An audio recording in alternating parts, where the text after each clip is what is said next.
The afternoon sun hammered down on the asphalt of Pinecrest Shopping Plaza in suburban Atlanta, Georgia. The heat shimmered in waves across the parking lot, distorting the air like ripples on water. Rebecca Thompson stood beside her white SUV, her 2-year-old daughter Sophia's small hand wrapped tightly around her fingers. They just finished their routine grocery trip: diapers, baby wipes, some fresh vegetables for dinner. Nothing remarkable, nothing that should have changed their lives forever. That's when Officer Derek Hayes approached, his hand already resting on his service weapon. "Ma'am, I need to see some identification," he demanded, his voice carrying an edge of aggression that seemed to come from nowhere. "We've had reports of someone matching your description attempting vehicle thefts in this area." Rebecca's stomach dropped. She recognized this pattern immediately.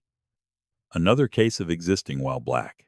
What Officer Hayes didn't know, what he couldn't have known in that moment, was that her husband, Marcus Thompson, wasn't just any serviceman stationed at nearby Fort Stewart. He was the commanding officer of SEAL Team 9, currently running tactical exercises just 18 miles away with his entire squad of elite operators. Before we go deeper into this case, take a second and hit that subscribe button. Give this video a like, and let us know where you're watching from. I'm curious to know how far these stories travel. Rebecca felt Sophia's grip tighten on her hand. "I'm sorry, officer," she said, keeping her voice measured despite the fear creeping into her chest. "Is there some kind of problem? I've been shopping with my daughter." Hayes stepped closer, deliberately invading her personal space in a move clearly designed to intimidate. "Someone reported a suspicious individual matching your description trying car doors in this parking lot. I need your ID, and I need it right now." The accusation hit Rebecca like a physical blow. She glanced around the busy parking lot, watching other shoppers move freely about their business. None of them seemed to be under suspicion. None of them were being confronted by armed police officers.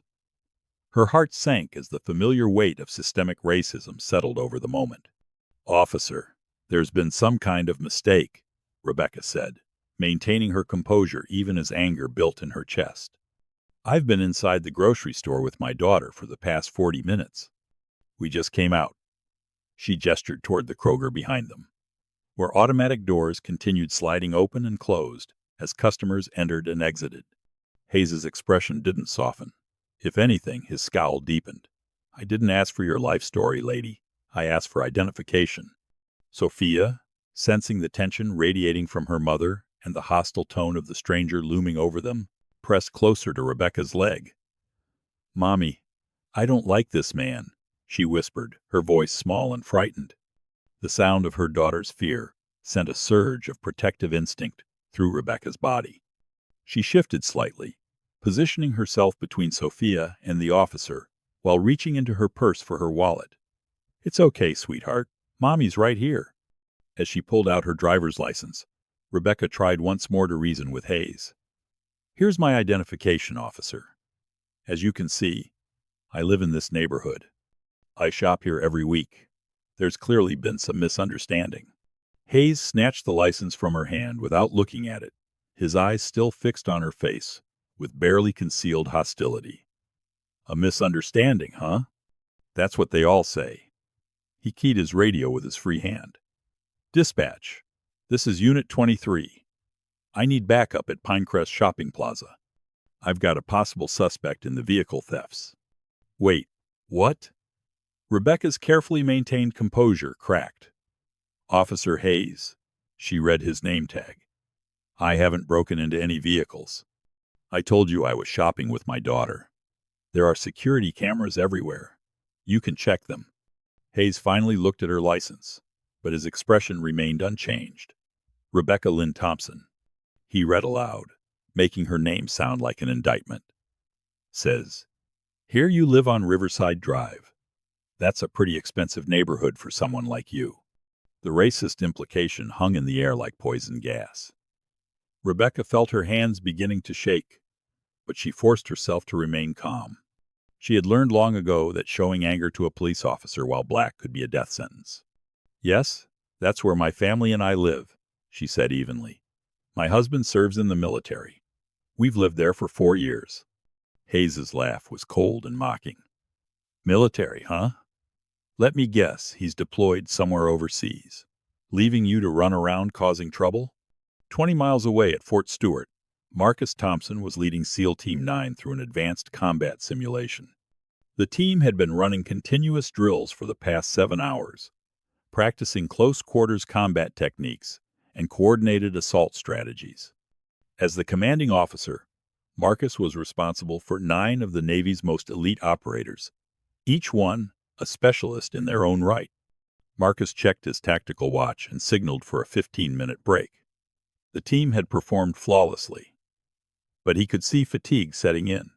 More importantly, his personal emergency device had been vibrating intermittently for the past several minutes, the special frequency he and Rebecca used for family emergencies.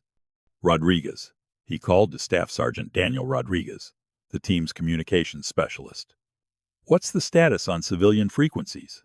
Any emergency chatter in the Atlanta metro area? Rodriguez checked his equipment, scanning through local police and emergency services channels. Nothing unusual, sir. Some routine traffic stops on Highway 75. Minor fender bender near the airport. Why do you ask? Marcus pulled out his personal device, seeing multiple missed notifications from Rebecca's emergency app, the one he had insisted she install after several troubling incidents in their neighborhood. Personal concern. Keep monitoring those frequencies. Back at the shopping plaza, Hayes was thoroughly enjoying his power trip. He had called for backup despite having absolutely no legal justification for detaining Rebecca, and she knew it. But she also knew that being right wouldn't protect her or her daughter if this situation escalated. Officer Hayes, I've shown you my identification. I've explained that I was shopping. What exactly am I being accused of? Hayes stepped even closer, close enough that she could smell the coffee on his breath and see the satisfaction gleaming in his eyes. You're being accused of fitting the description of a suspect. And right now, you're being uncooperative with a police investigation. How am I being uncooperative? I've answered every question you've asked. Your attitude, Hayes said, his voice dropping to a menacing whisper. I don't like your attitude. A small crowd was beginning to gather. Other shoppers had noticed the confrontation and were slowing down, some stopping entirely to watch. Rebecca could feel their eyes on her, could see the phones coming out. In the age of social media, her humiliation was about to become public entertainment. Among the gathering crowd was 16-year-old Cameron Willis, who had been walking to his shift at the electronics store when he noticed the confrontation. Something about the scene struck him as profoundly wrong. A police officer harassing a woman with a small child in broad daylight, with no apparent crime having been committed. He pulled out his phone and started recording, making sure to stay far enough away to avoid becoming a target himself. Ma'am, I'm going to need you to step away from the vehicle and place your hands on the hood, Hayes commanded, his voice loud enough for the growing crowd to hear every word. Rebecca's blood ran cold. Officer, I haven't done anything wrong. You can't search me without probable cause. Hayes's hand moved to his service weapon, not his taser, his actual firearm. Ma'am, you can cooperate, or I can make you cooperate. Your choice. Sophia started crying, the sound piercing through the tension like a knife. Mommy, I want to go home. The sight of her terrified daughter broke something inside Rebecca. She looked around at the crowd of strangers watching her humiliation, at the officer who was clearly enjoying his power over her, at her 2-year-old daughter who was learning that the world could be a cruel and unjust place. Please, she said, her voice breaking slightly. My daughter is scared. Can we at least move away from her? Hayes's smile was cold and predatory. Your daughter can watch. Maybe she'll learn something about what happens when people don't respect authority. The cruelty of the statement sent a shock through the crowd. Even some of the bystanders who had been merely curious now looked uncomfortable. Dr. Patricia Chen, a local pediatrician who had been leaving the coffee shop, pushed through the crowd to get a better view. This is wrong, she said loudly enough for Hayes to hear. That woman hasn't done anything. Hayes whipped his head around to glare at her. Ma'am, I need you to step back. This is police business. This is harassment, Dr. Chen shot back. I know harassment when I see it. Hayes keyed his radio again. Dispatch. I'm going to need additional units. The situation is escalating. Marcus's emergency device buzzed again, this time with an automated alert. The system he had set up with Rebecca included GPS tracking, and now he could see her location at Pinecrest Shopping Plaza. More concerning, the alert indicated that her heart rate and stress levels had spiked dramatically. Jenkins, he called to Lieutenant Commander Aaron Jenkins, his second in command. I need to check on a family emergency. How long until the next exercise phase? Jenkins checked his watch. We've got 25 minutes before the debrief, sir. Everything okay? Marcus was already moving toward the communications array. Rodriguez, I need you to patch into local police frequencies for the Pinecrest area. Now. Rodriguez's fingers flew over his equipment. Within seconds, he had isolated the relevant channels. Almost immediately, they heard Hayes's voice crackling through the speakers. Dispatch, Unit 23, requesting additional backup at Pinecrest Shopping Plaza. Suspect is becoming increasingly uncooperative. Marcus's blood went cold. Pinecrest Shopping Plaza was exactly where Rebecca's GPS signal was coming from. Sir, Rodriguez said, looking up at him with concern. That's your wife's location, isn't it? Marcus nodded grimly. Patch me through to base command. Tell Colonel Harrison I need immediate authorization for emergency family assistance. And get me a direct line to Atlanta Metro Police Dispatch. Back in the parking lot, Hayes had grown tired of the crowd's murmurs of disapproval. Officer Michael Porter had arrived as backup, though he looked increasingly uncomfortable as he assessed the situation. Porter was a newer officer, still idealistic enough to believe that police work was about protecting and serving rather than intimidating and controlling. Derek, Porter said quietly, using Hayes's first name, what's the probable cause here? Hayes shot him a warning look. Vehicle thefts. She matches the description. Porter looked around the parking lot, noting the lack of any broken windows, forced entry signs, or actual evidence of vehicle thefts. What description, and who called it in? Hayes's jaw tightened. He hadn't expected his backup to ask questions. Anonymous tip. And I don't need you questioning my judgment, rookie. Rebecca overheard the exchange and felt a flicker of hope. Maybe this officer, Porter, would be reasonable. Officer Porter, I haven't broken into any vehicles. I was shopping with my daughter. You can check the store cameras. Talk to the cashiers who saw us. I have receipts. Porter looked at Hayes, then at Rebecca and her terrified daughter, then at the growing crowd of witnesses. Nothing about this situation felt right to him. Derek, maybe you should remember who's the senior officer here. Hayes cut him off. Ma'am, I'm going to ask you one more time to step away from the vehicle and place your hands on the hood. Rebecca looked down at Sophia, whose face was streaked with tears. She made a decision that would change everything. No, she said quietly. Hayes's eyes lit up with anticipation. What did you say? I said no. Rebecca's voice was stronger now. I haven't committed a crime. You have no probable cause to search me. I'm not going to subject my daughter to any more of this harassment. Hayes's hand moved to his weapon, and the crowd's murmur grew louder. Cameron Willis adjusted his phone angle to make sure he was capturing everything. Last warning, lady. Comply or face the consequences. Rebecca stood her ground, one hand on her car keys, the other holding her daughter close. Then, I guess we'll see what happens when you assault an innocent woman in front of her child and dozens of witnesses. The challenge hung in the air between them. Hayes's face flushed red with rage and embarrassment.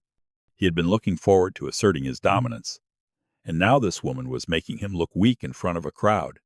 What Hayes didn't know was that 20 miles away, Marcus Thompson was already in motion. Colonel James Harrison had approved emergency family assistance protocols, and SEAL Team 9 was being briefed on a civilian intervention scenario. They had been monitoring police communications and had heard every word of Hayes's harassment. What Hayes also didn't know was that Marcus Thompson wasn't just any Navy serviceman. He was a decorated SEAL team commander with 4 tours in Afghanistan, 2 Bronze Stars, a Silver Star, and the complete loyalty of 9 of the most dangerous men in the United States military. And they were coming. Hayes's hand closed around his service weapon. The metallic sound of the holster unsnapping filled the air. I said, "Comply."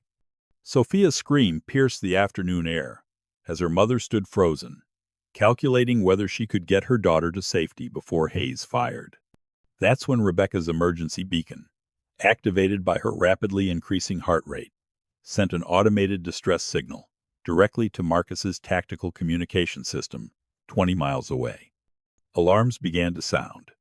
The emergency beacon signal reached Fort Stewart's communications center within seconds, triggering protocols that Marcus had established months earlier.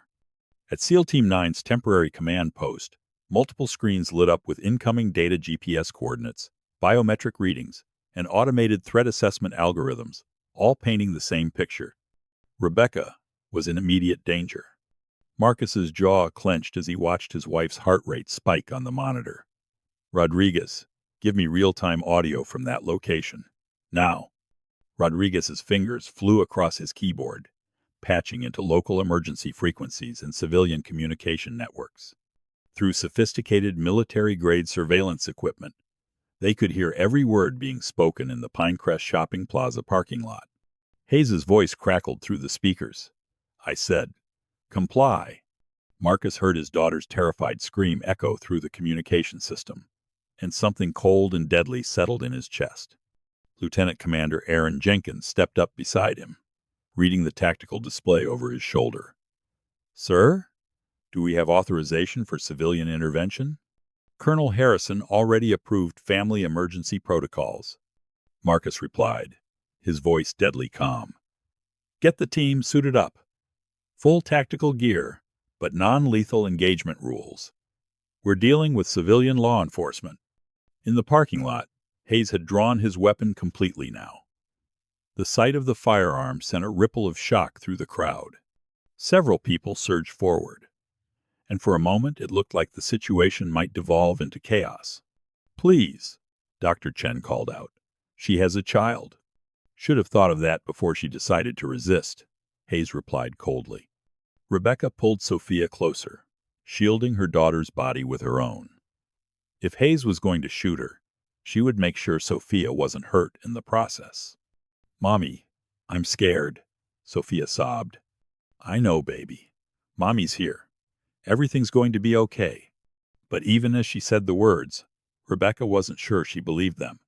An armed police officer stood in front of her with his weapon drawn. More backup was coming, and she was outnumbered, outgunned, and trapped in a system that seemed determined to criminalize her very existence. What none of them knew was that salvation was racing toward them at 95 miles per hour in 3 black SUVs filled with highly trained Navy SEALs who had sworn an oath to protect and defend the Constitution against all enemies, foreign and domestic. Marcus's convoy took the exit toward Pinecrest at high speed, the 3 black SUVs moving with military precision. The vehicles formed a tactical approach pattern, and 9 heavily armed Navy SEALs checked their equipment with practiced efficiency. "Rules of engagement," Marcus announced over the comm system.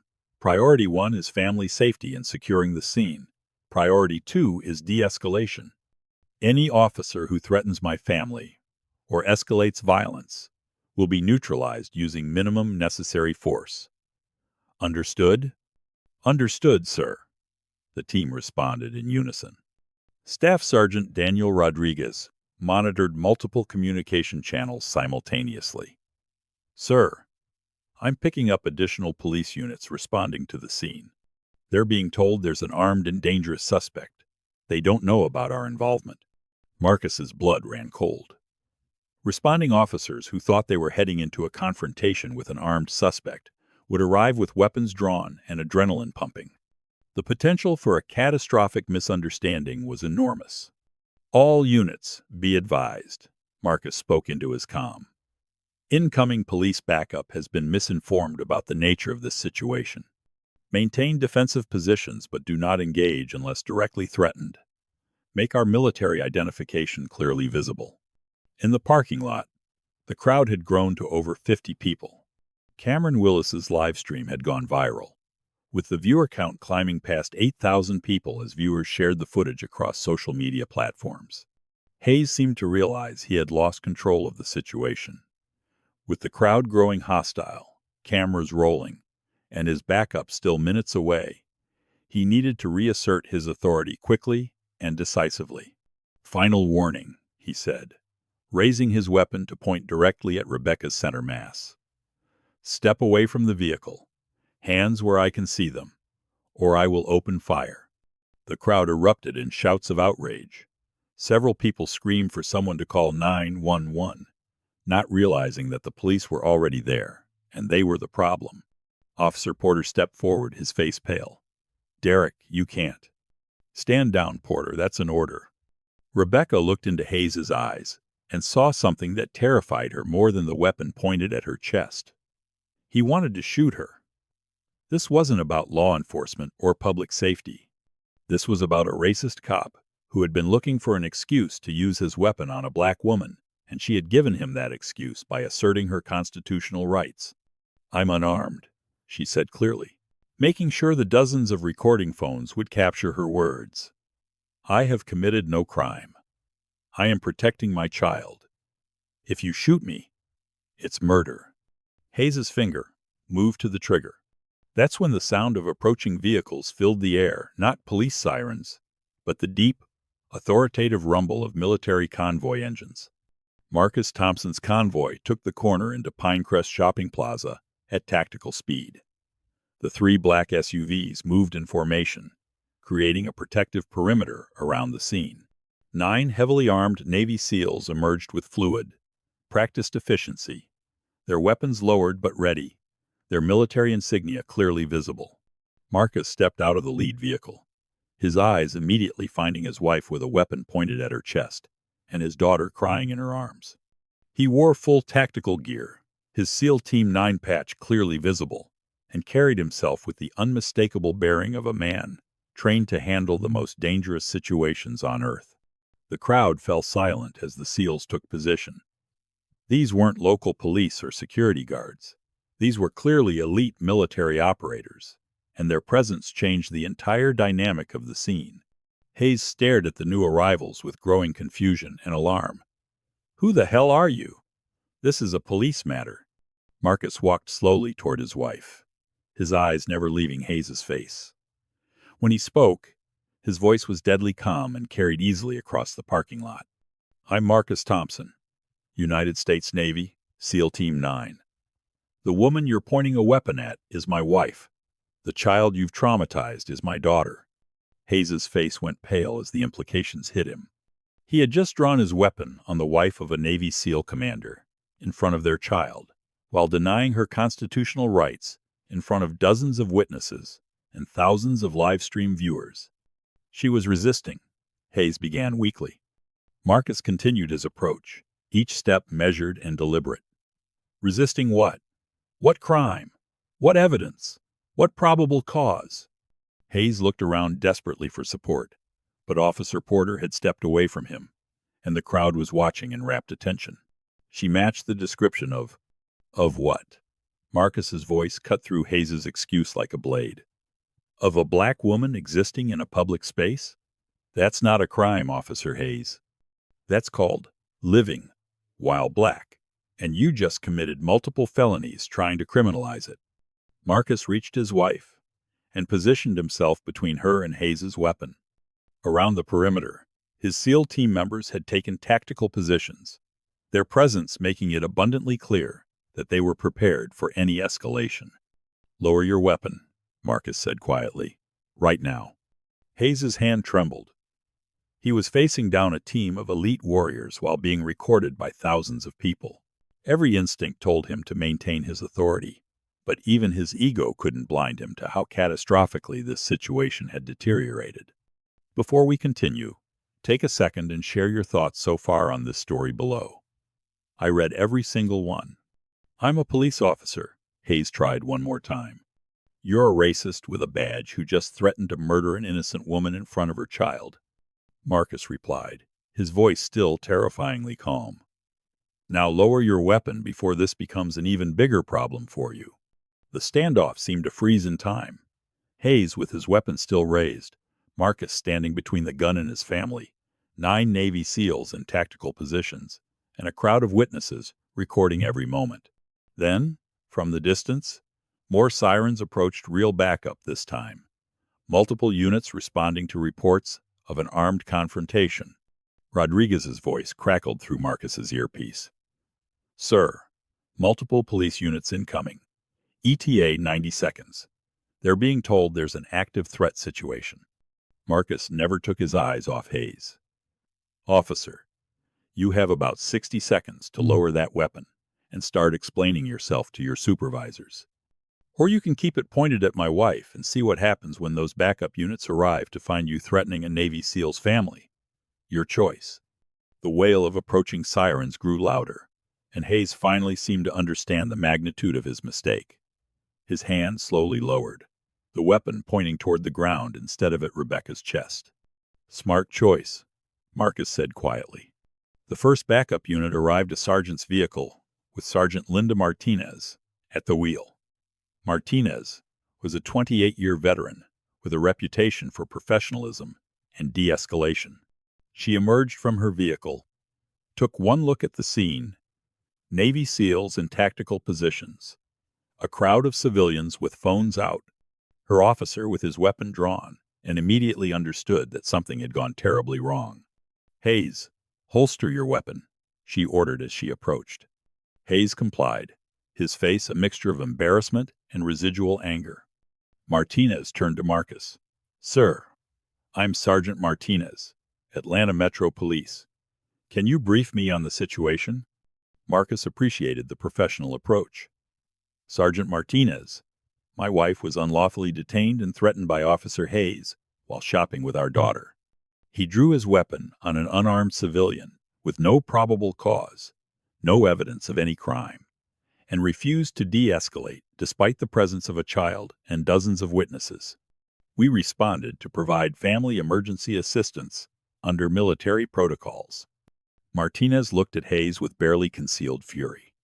"Derek, tell me you didn't just draw down on an unarmed civilian." She was resisting. "Resisting what?" Martinez's voice was sharp. "What was the initial cause for contact?" Hayes hesitated. "Anonymous report of vehicle thefts." She matched the description. Martinez looked around the parking lot, noting the lack of any broken windows, damaged vehicles, or actual evidence of theft.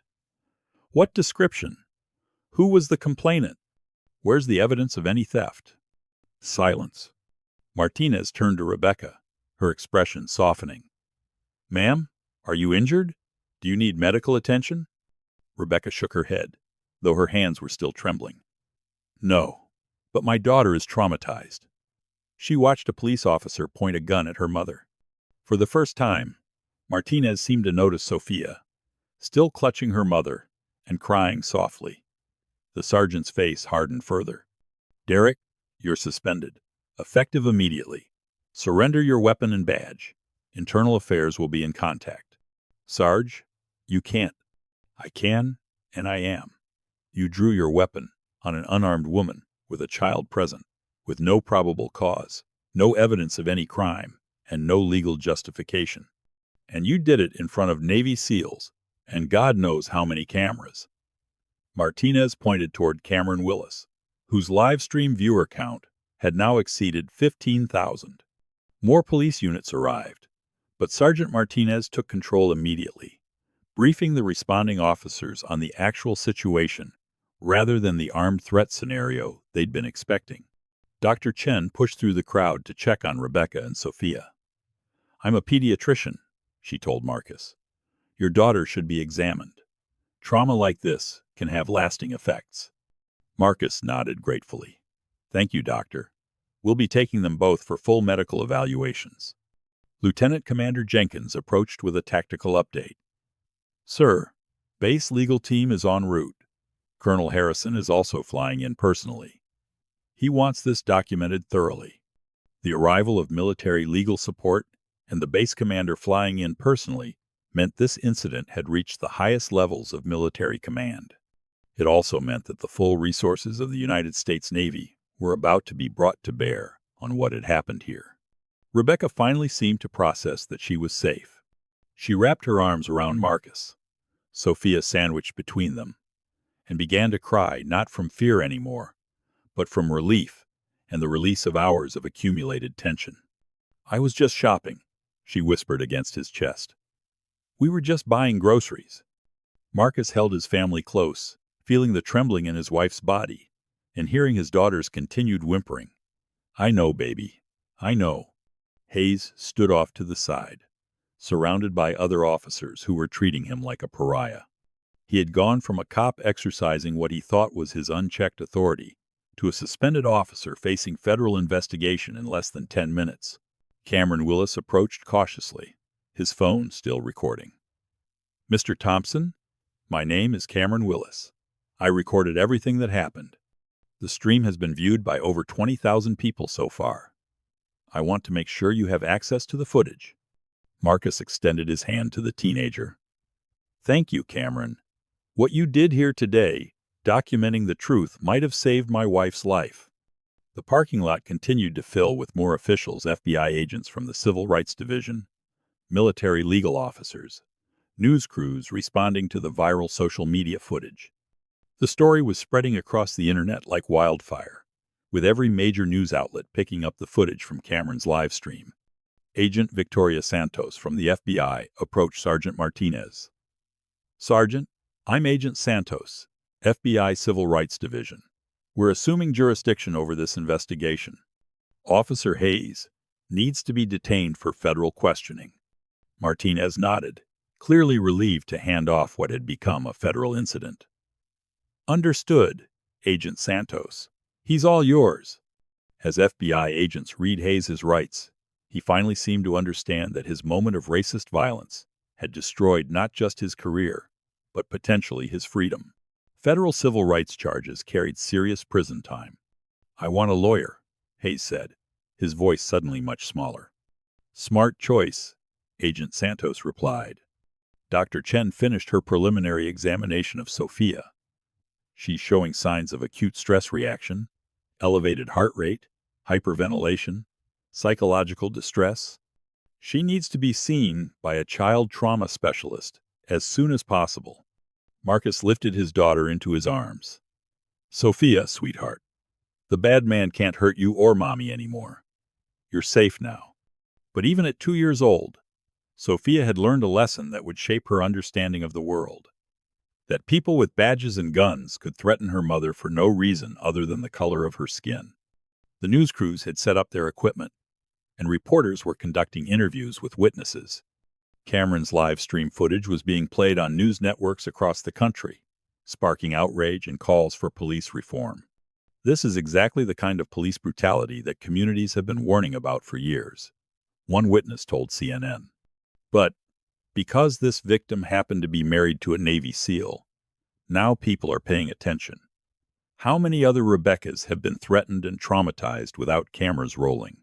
Colonel Harrison's helicopter arrived, landing in a cleared section of the parking lot. The colonel emerged with the bearing of someone who had commanded troops in some of the most challenging military operations of the past 2 decades. Marcus saluted as his commanding officer approached. "Sir, SEAL Team 9 reporting. Family emergency assistance operation complete. Victim is safe. Perpetrator is in federal custody." Colonel Harrison returned the salute, then looked around the parking lot at the news crews, the FBI agents, the crowd of civilians, and the evidence of what had clearly been a violent confrontation. "Commander Thompson, brief me on the situation." Marcus's report was delivered with military precision, outlining every detail from the initial unlawful detention to Hayes drawing his weapon on an unarmed woman with a child. Colonel Harrison listened carefully, his expression growing darker with each detail. When Marcus finished, the colonel turned to face the assembled media and law enforcement personnel. "Let me be absolutely clear," he announced, his voice carrying across the parking lot.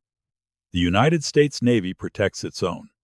We protect the Constitution that our personnel swear to defend. Any abuse of authority against military families will be met with the full force of federal investigation and prosecution. What happened here today is not just an attack on one family. It's an attack on the principles we fight to defend. The colonel's statement was captured by dozens of cameras and would be replayed on news broadcasts around the world. The message was unmistakable. The military would not tolerate its families being victimized by civilian law enforcement. As the official statements continued and the investigation moved forward, Marcus focused on what mattered most: his family. Rebecca was still trembling, processing the trauma of having a weapon pointed at her. Sophia was exhausted from crying, her face buried against her father's shoulder. "Let's get you both to the hospital," Marcus said quietly. "Full medical evaluation. Then we're going home." Staff Sergeant Rodriguez approached with an update. "Sir, the story has gone viral. Justice for Rebecca is trending nationally on social media. Multiple civil rights organizations have reached out, offering support. What had started as one woman being harassed in a parking lot had become a national conversation about police brutality, racial justice, and accountability." Agent Santos approached the Thompson family. "Mr. and Mrs. Thompson, I know this has been traumatic, but I need to inform you that we'll be conducting a comprehensive federal investigation, not just of this incident, but of Officer Hayes' entire career and the department's practices. What happened here appears to be part of a larger pattern." Rebecca nodded, finding her voice for the first time since Marcus arrived. "How many other families?" she asked quietly. "How many other people has he done this to, who didn't have a husband with a SEAL team?" It was the question at the heart of everything. Hayes' willingness to draw his weapon so casually suggested this wasn't his first act of violence, just his first time getting caught on camera, with consequences. "That's exactly what we're going to find out," Agent Santos replied. As ambulances arrived to transport Rebecca and Sophia to the hospital for medical evaluation, Marcus remained by their side. His SEAL team formed a protective escort, their presence ensuring that no one would interfere with his family's safety. The parking lot had been transformed into a crime scene, with FBI agents photographing every inch and interviewing every witness. Cameron's live stream had provided the most damning evidence, but security footage from multiple businesses would corroborate every detail. Hayes sat in the back of an FBI vehicle, handcuffed and facing federal charges that could send him to prison for years. His career was over, his freedom in jeopardy, and his moment of racist violence had sparked a national outcry that would reshape how police departments thought about accountability. As the Thompson family left the scene, the crowd that had gathered to witness the confrontation began to chant, "No justice, no peace. Prosecute the police."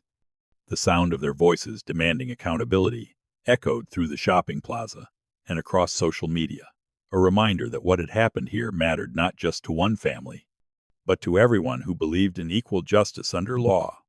In the ambulance, Rebecca held Sophia close, while Marcus sat beside them, his hand never leaving his wife's. The worst was over, but the journey toward healing and justice was just beginning. And Marcus Thompson was going to make sure that Derek Hayes paid the full price for what he had done to his family.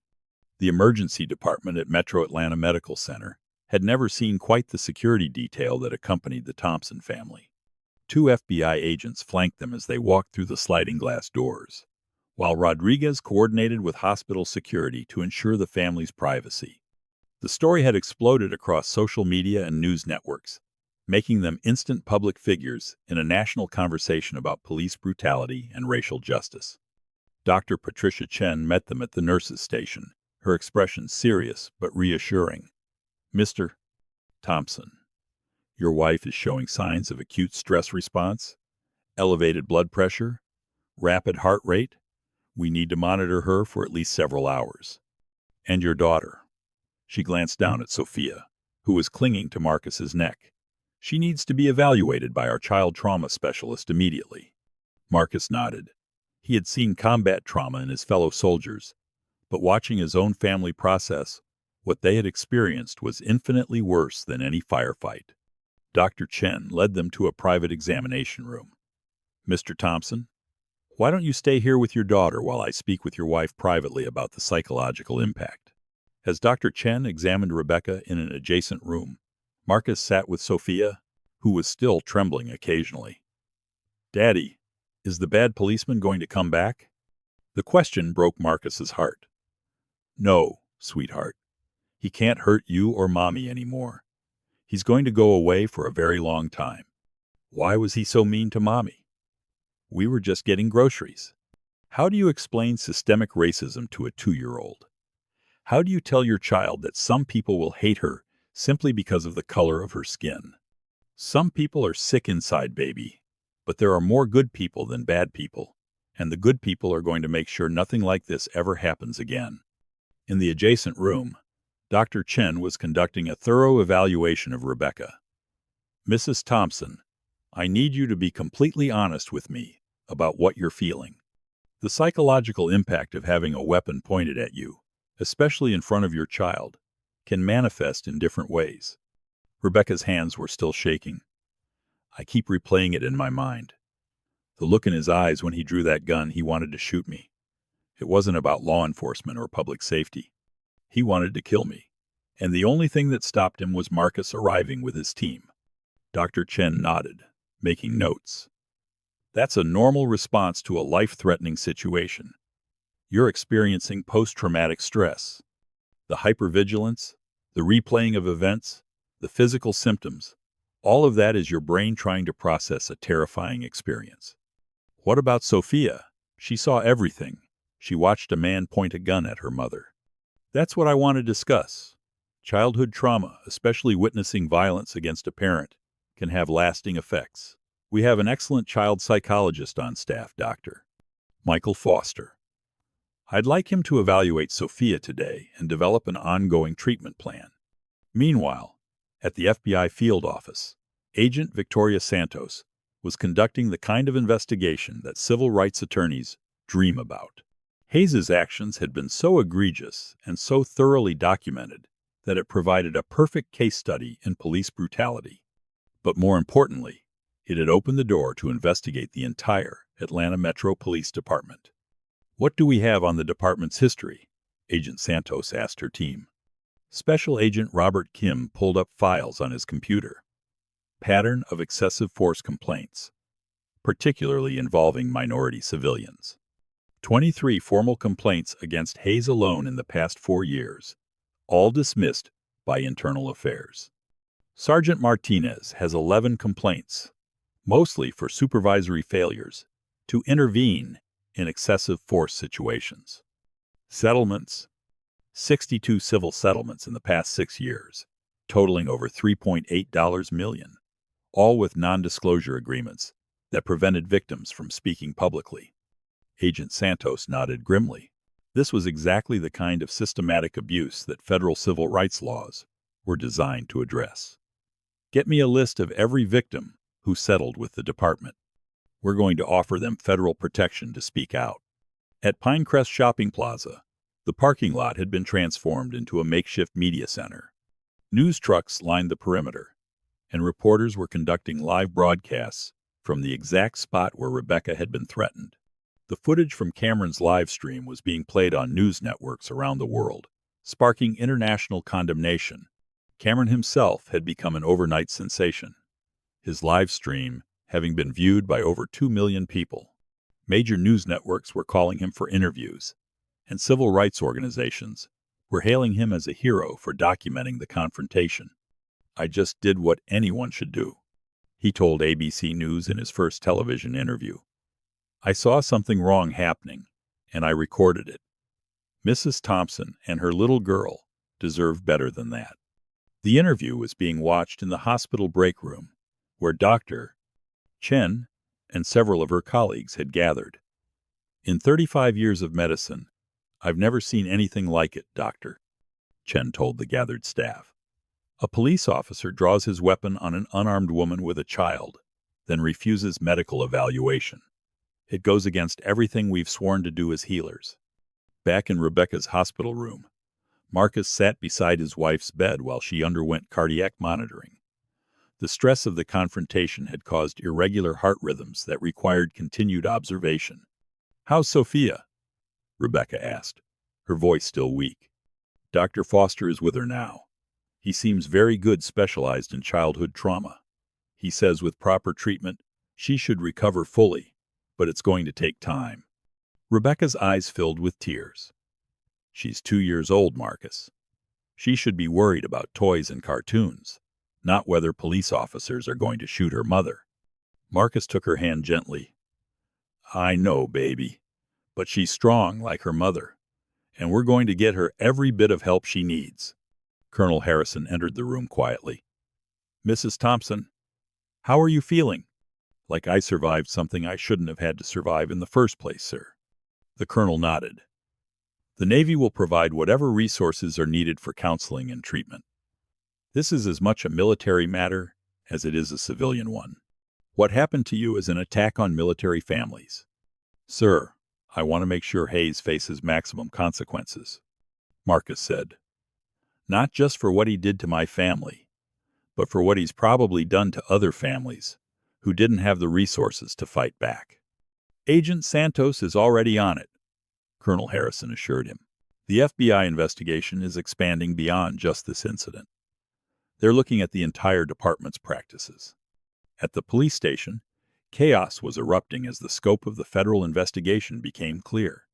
Internal Affairs Captain Thomas Wright had been called in to coordinate with the FBI, and what he was discovering was painting a picture of systematic corruption and abuse. "Hayes's personnel file is missing 6 months of documentation," he reported to Agent Santos. "Complaints that were supposedly investigated have no actual investigation reports, and the body camera footage from today was mysteriously corrupted." Agent Santos wasn't surprised. "What about Martinez's supervisory reports on Hayes? Glowing reviews across the board, despite his complaint history. It looks like she was covering for him." Captain Wright had joined Internal Affairs because he believed in police accountability, but what he was uncovering was making him question everything he thought he knew about his own department. "Agent Santos, I think this goes deeper than just Hayes and Martinez. There's a pattern here that suggests institutional protection of problem officers."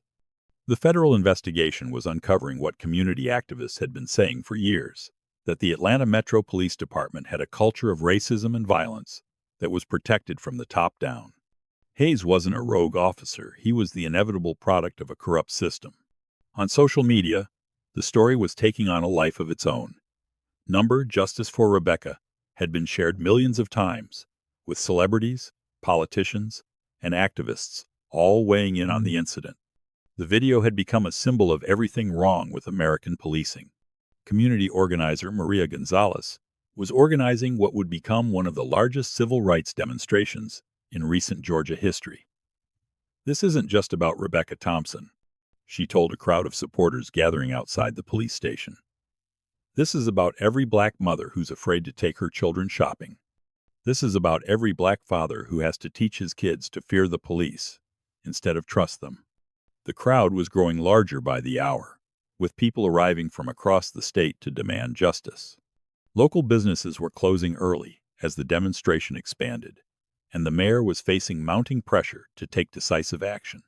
At the hospital, Rebecca finally broke down completely as the adrenaline wore off, and the reality of what had almost happened sank in. "He was going to shoot me, Marcus, in front of our baby. Over nothing. Over absolutely nothing." Marcus held her while she cried, feeling a cold fury building in his chest. Hayes's violence had done more than threaten his wife's life. It had shattered her sense of safety and security in the world. "Doctor." Foster emerged from his session with Sophia with a concerning report. "She's displaying classic signs of acute childhood trauma, hypervigilance, separation anxiety, traumatic play patterns, where she reenacts the confrontation with her toys. She's going to need ongoing therapy, probably for years." The full scope of Hayes's crime was becoming clear. He hadn't just committed assault, he had traumatized an entire family and potentially caused psychological damage that could last for years. Before we go deeper, I would love to hear your point of view. Tell me what part hit you the hardest in the story, and share your thoughts in the comments. Agent Santos arrived at the hospital with updates on the investigation. "Mrs. Thompson, I want you to know that Hayes is being held without bail on federal civil rights charges. The investigation is expanding to include the entire police department's practices. We've already identified 17 other victims who filed complaints against Hayes that were dismissed. Rebecca sat up slightly. 17 other families he did this to. At minimum. And those are just the ones who filed formal complaints. We suspect there are many more who were too afraid to come forward. The confirmation of what Rebecca had suspected, that Hayes's violence was systematic, not isolated, somehow made it both better and worse. Better because it meant the system might actually be reformed. Worse because it meant countless other families had suffered with no justice. As night fell over Atlanta, the demonstrations outside the police station grew larger. News helicopters circled overhead, broadcasting images of thousands of people demanding accountability. The Thompson family's story had become a rallying cry for everyone who had experienced police brutality or feared becoming its next victim. In her hospital room, Rebecca watched the news coverage with a mixture of emotions. "All those people," she whispered. "They're out there because of what happened to us. They're out there because what happened to you could have happened to any of them." Marcus corrected gently. "You just happened to survive it and have the resources to fight back." But how many didn't? It was the question that would drive their fight for justice in the weeks and months ahead. Hayes was in custody, facing serious federal charges. But the system that had enabled him, that had dismissed 17 complaints, that had covered up his violence, that had protected him from accountability, that system was still intact, and Marcus Thompson was determined to tear it down. The next morning brought a new development that would reshape the entire case. The FBI announced they had uncovered evidence that Hayes had been involved in a pattern of civil rights violations spanning his entire 8-year career. 23 victims had been identified so far, and the number was growing. More shocking, internal department communications showed that supervisors, including Sergeant Martinez, had been aware of Hayes's behavior and had actively worked to suppress complaints and destroy evidence. "This isn't just about one bad cop anymore," Agent Santos told a press conference. "This is about a department that systematically protected officers who violated citizens' constitutional rights.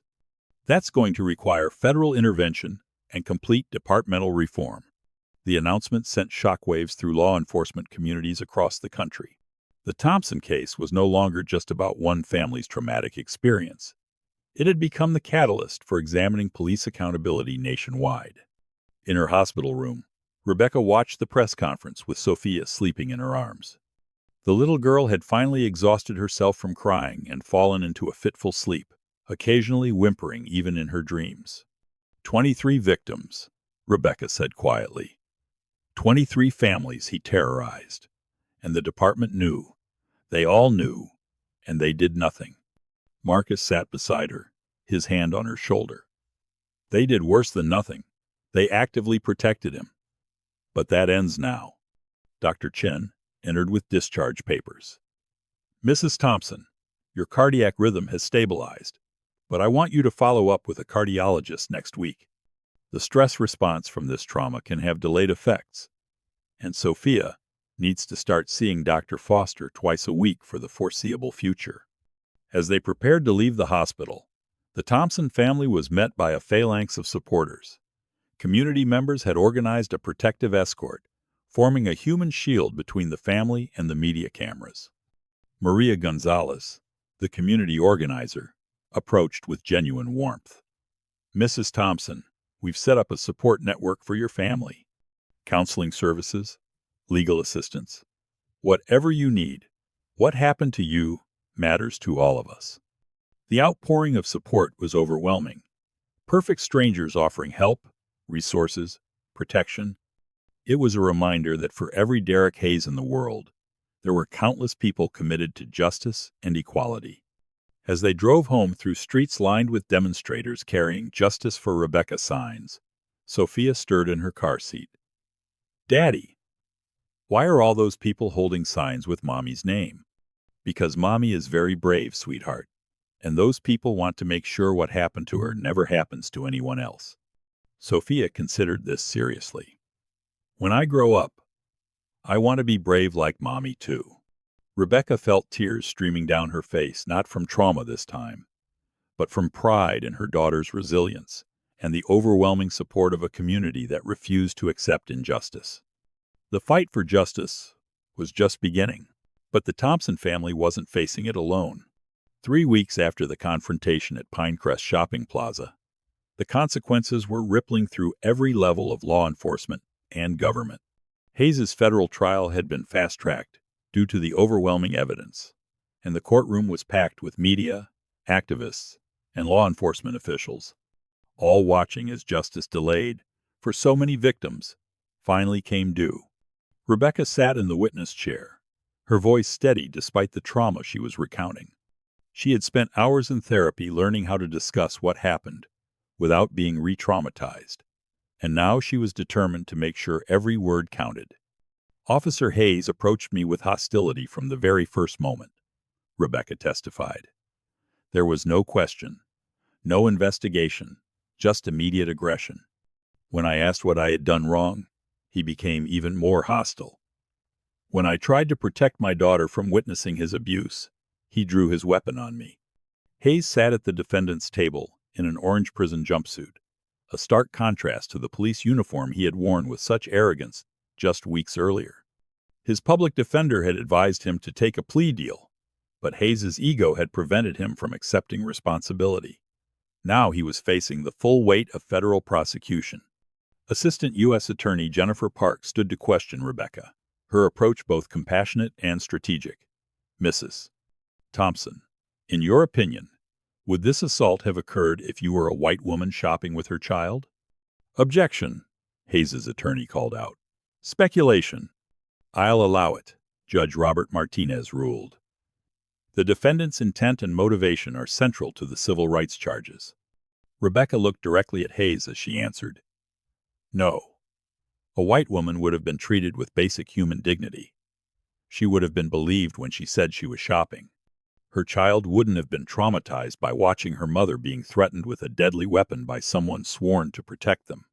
In the gallery, Marcus held Sophia on his lap. The 3-year-old was now in therapy twice weekly to process what she had witnessed, and her psychologist, Dr. Michael Foster, had explained that children who witness violence against their parents often develop complex trauma responses that could affect them for years. The federal investigation had expanded far beyond Hayes's individual crimes. FBI agent Victoria Santos had uncovered a pattern of abuse that stretched back over a decade, involving dozens of officers and hundreds of victims. The Atlanta Metro Police Department was now under federal oversight, with a court-appointed monitor examining every aspect of their operations. Captain Thomas Wright had become the key witness in the federal investigation of the department's systematic corruption. His testimony revealed how complaints against problem officers were routinely dismissed, how body camera footage was mysteriously corrupted when it showed misconduct, and how supervisors like Sergeant Martinez protected violent officers from accountability. The culture of the department was to protect officers at all costs, Captain Wright testified at a separate hearing. Even when we knew they were committing crimes, even when we knew they were targeting minority communities, the priority was always to shield them from consequences. Martinez herself was facing federal charges for her role in covering up Hayes's previous misconduct. The sergeant who had stood by while Hayes threatened an innocent mother was now experiencing her own reckoning with justice. At Metro Atlanta Medical Center, Dr. Patricia Chen had become an expert witness in cases involving police use of force. Her testimony about the medical effects of stress and trauma had helped establish new protocols for medical care following police encounters. The medical community has a responsibility to speak out when we see systematic denial of proper care, Dr. Chen told a medical ethics conference. What happened to Mrs. Thompson being traumatized and then not receiving immediate psychological support violated every principle of emergency medicine. The hospital had implemented new policies requiring immediate medical and psychological evaluation for anyone who had experienced a threatening police encounter, regardless of whether physical injuries were visible. Cameron Willis, The teenager whose live stream had captured Hayes's assault had become a powerful voice for police accountability. His testimony before the Georgia state legislature about the importance of civilian oversight had helped pass new laws requiring independent investigation of police misconduct. If I hadn't been recording, Mrs. Thompson would have been just another black woman whose word was dismissed against the police officers, Cameron told the legislative committee. Technology gave us the power to hold police accountable, but only if we use it. Cameron had used his platform to establish the Willis Foundation for Police Accountability, funded by donations from people who had watched his live stream and wanted to help fight injustice. The foundation provided legal support and documentation equipment for victims of police brutality. Maria Gonzalez had channeled the massive demonstrations following Hayes's assault into lasting political change. The community organizer was now running for Atlanta City Council on a platform of police reform, and polls showed her leading by a significant margin. Change doesn't happen because we ask nicely, she told a rally of supporters. Change happens because we demand it, because we organize, because we refuse to accept injustice as normal.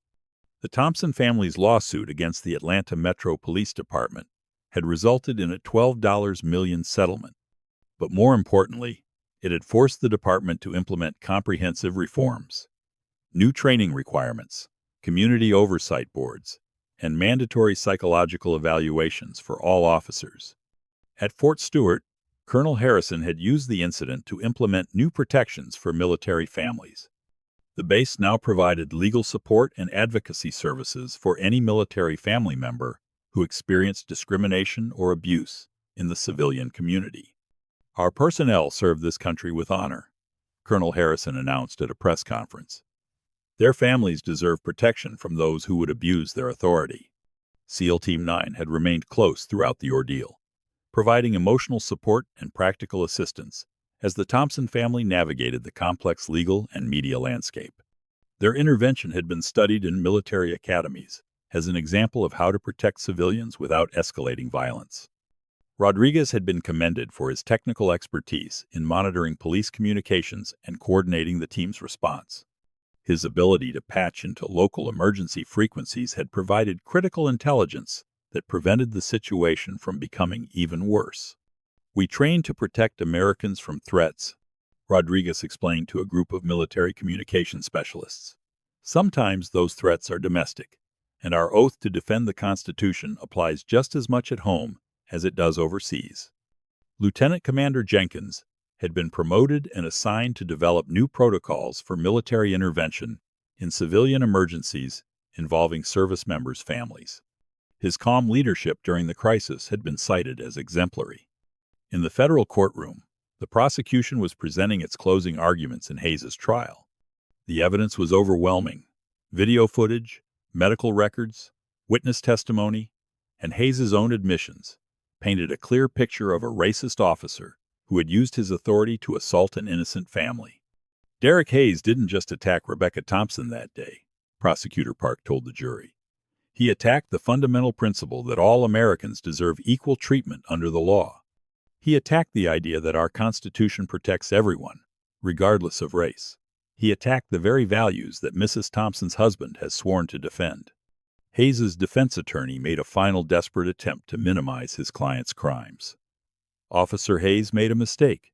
Yes, but he was trying to do his job, trying to protect the community from what he believed was suspicious activity. The argument fell flat with the jury, who had seen the video footage and heard Rebecca's testimony. There was no justification for what Hayes had done, no reasonable explanation for his violence and cruelty. After just 90 minutes of deliberation, the jury returned with their verdict: guilty on all counts.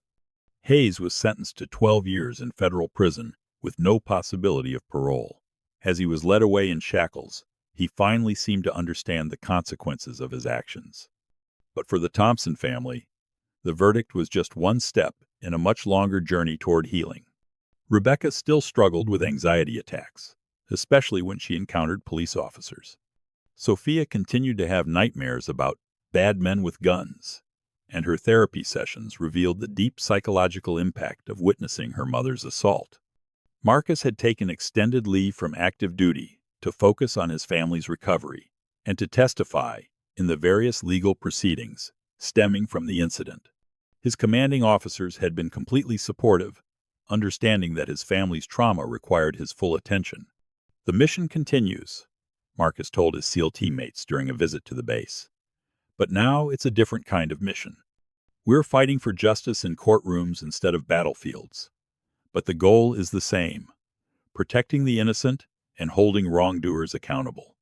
The community that had rallied around the Thompson family continued to push for broader social justice reforms.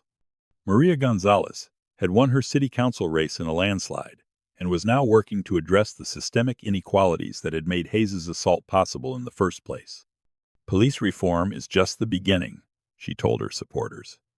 "We need to address housing discrimination, educational inequality, economic injustice, all the factors that create the conditions where police feel they can abuse certain communities with impunity."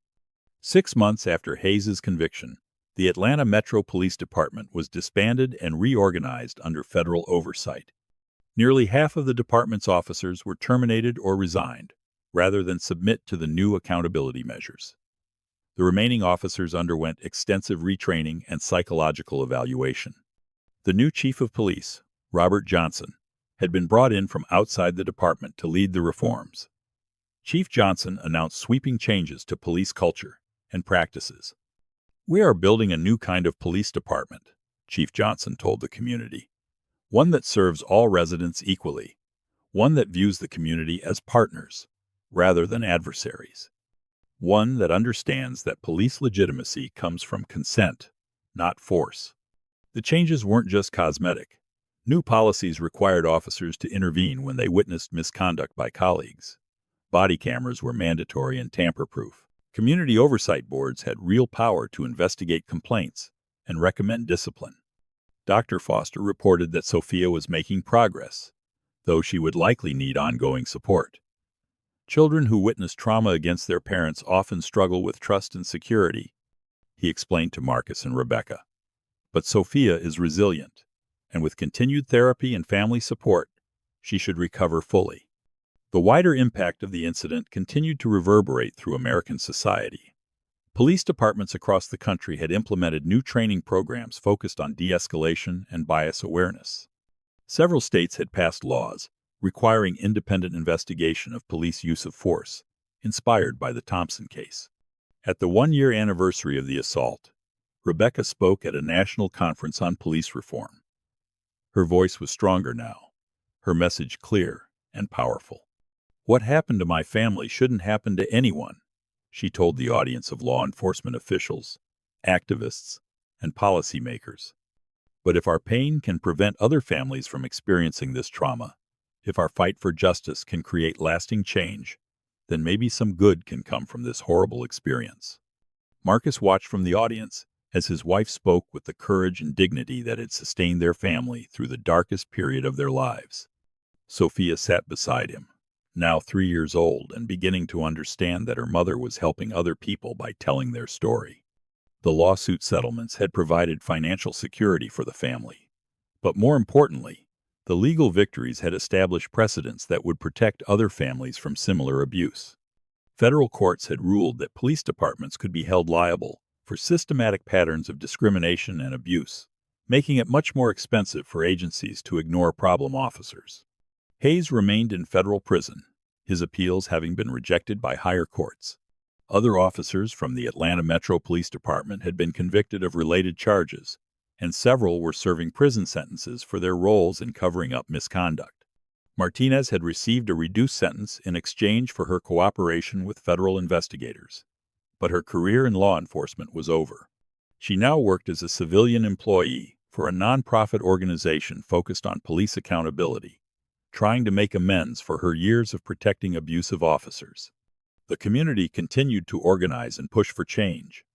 Maria Gonzalez's city council work had led to increased funding for mental health services, educational programs, and economic development in underserved communities. "Real change takes time," Gonzalez told supporters at a community meeting, "but it is happening. Look at what we've accomplished in just 1 year." SEAL Team 9 had returned to active duty, continuing their classified missions around the world. But their understanding of what it meant to protect and defend the Constitution had been forever changed by their intervention in a shopping plaza parking lot. "We thought our enemies were all overseas," Jenkins reflected during a team meeting. "But that day taught us that threats to American values can come from anywhere, even from people wearing badges." The team remained as close as ever, their shared experience having reinforced the brotherhood that was central to their military service. They knew that protecting Marcus's family had been just as important as any foreign mission, perhaps more so, because it had defended the principles they fought for. On the anniversary, the Thompson family returned to Pinecrest Shopping Plaza for a community memorial service. Where Derek Hayes had once threatened an innocent woman, there was now a permanent memorial honoring all victims of police violence and celebrating the community's commitment to justice. Sophia read the inscription aloud, her pronunciation careful and proud. "In memory of all families who have suffered injustice, and in celebration of those who fought for change." "That's us, isn't it, Mommy?" she asked, looking up at Rebecca with bright eyes that no longer held the trauma and fear that had haunted her for months. Rebecca knelt down to her daughter's level, smiling with a peace that had taken a year of therapy and community support to achieve. "Yes, baby, that's us.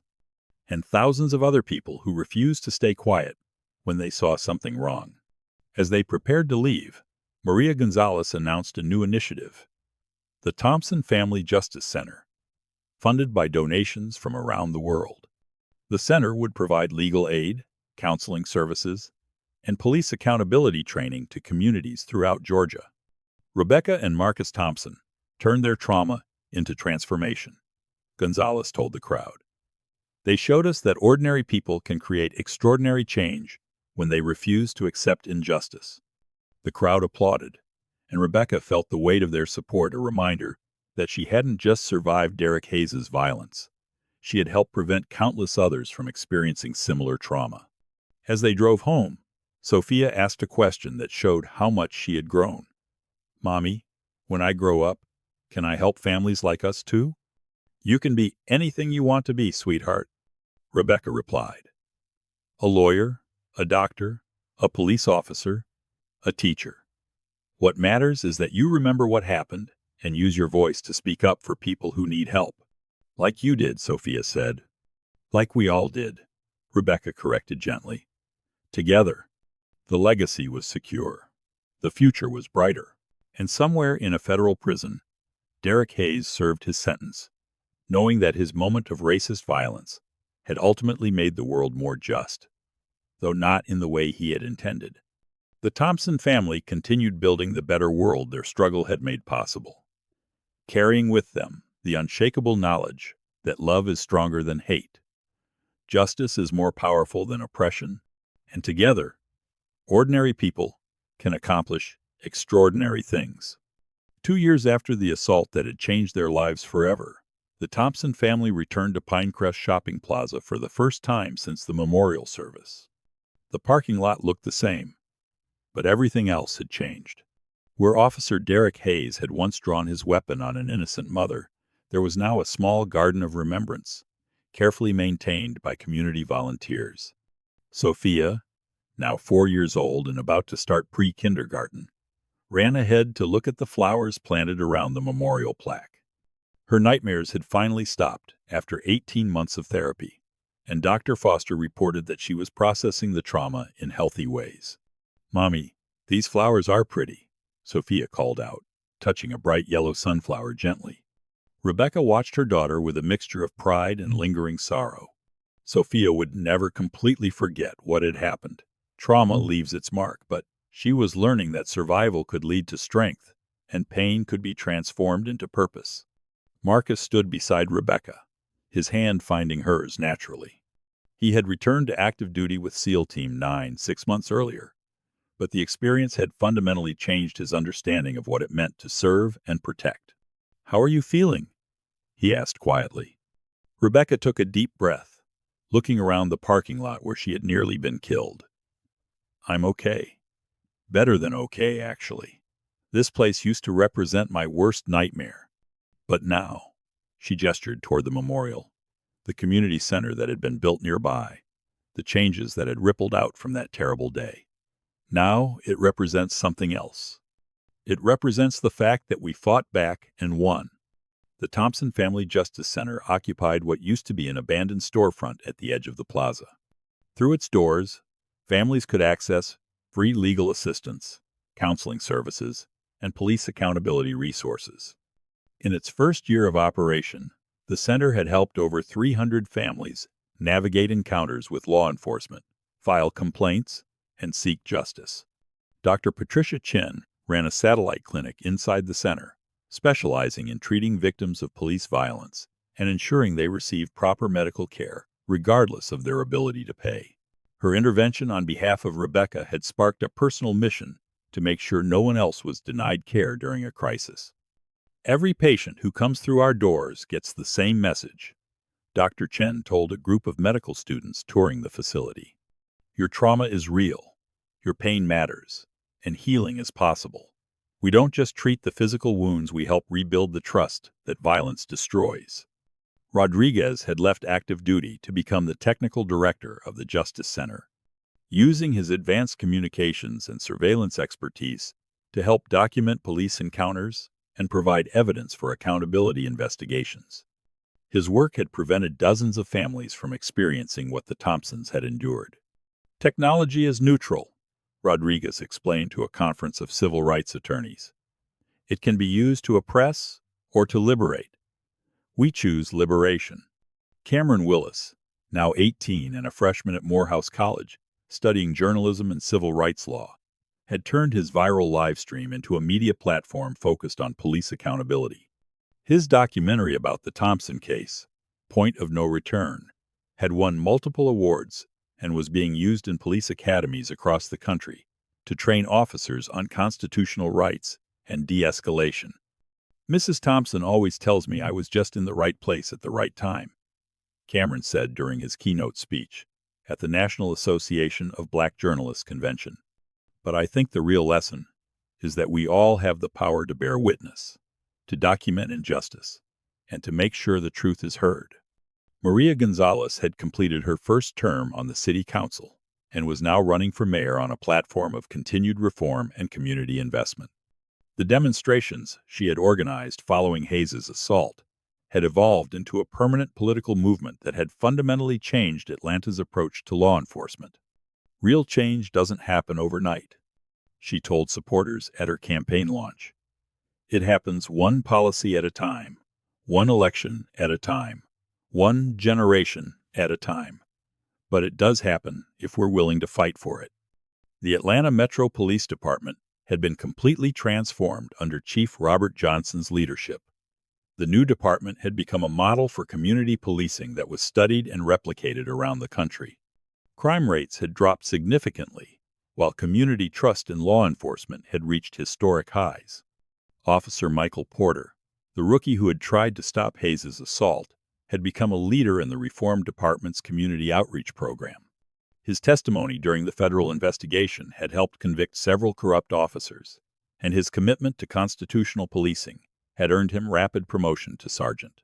I became a police officer to protect people, Porter told a group of new recruits. What I learned that day at Pinecrest was that sometimes protecting people means standing up to other police officers.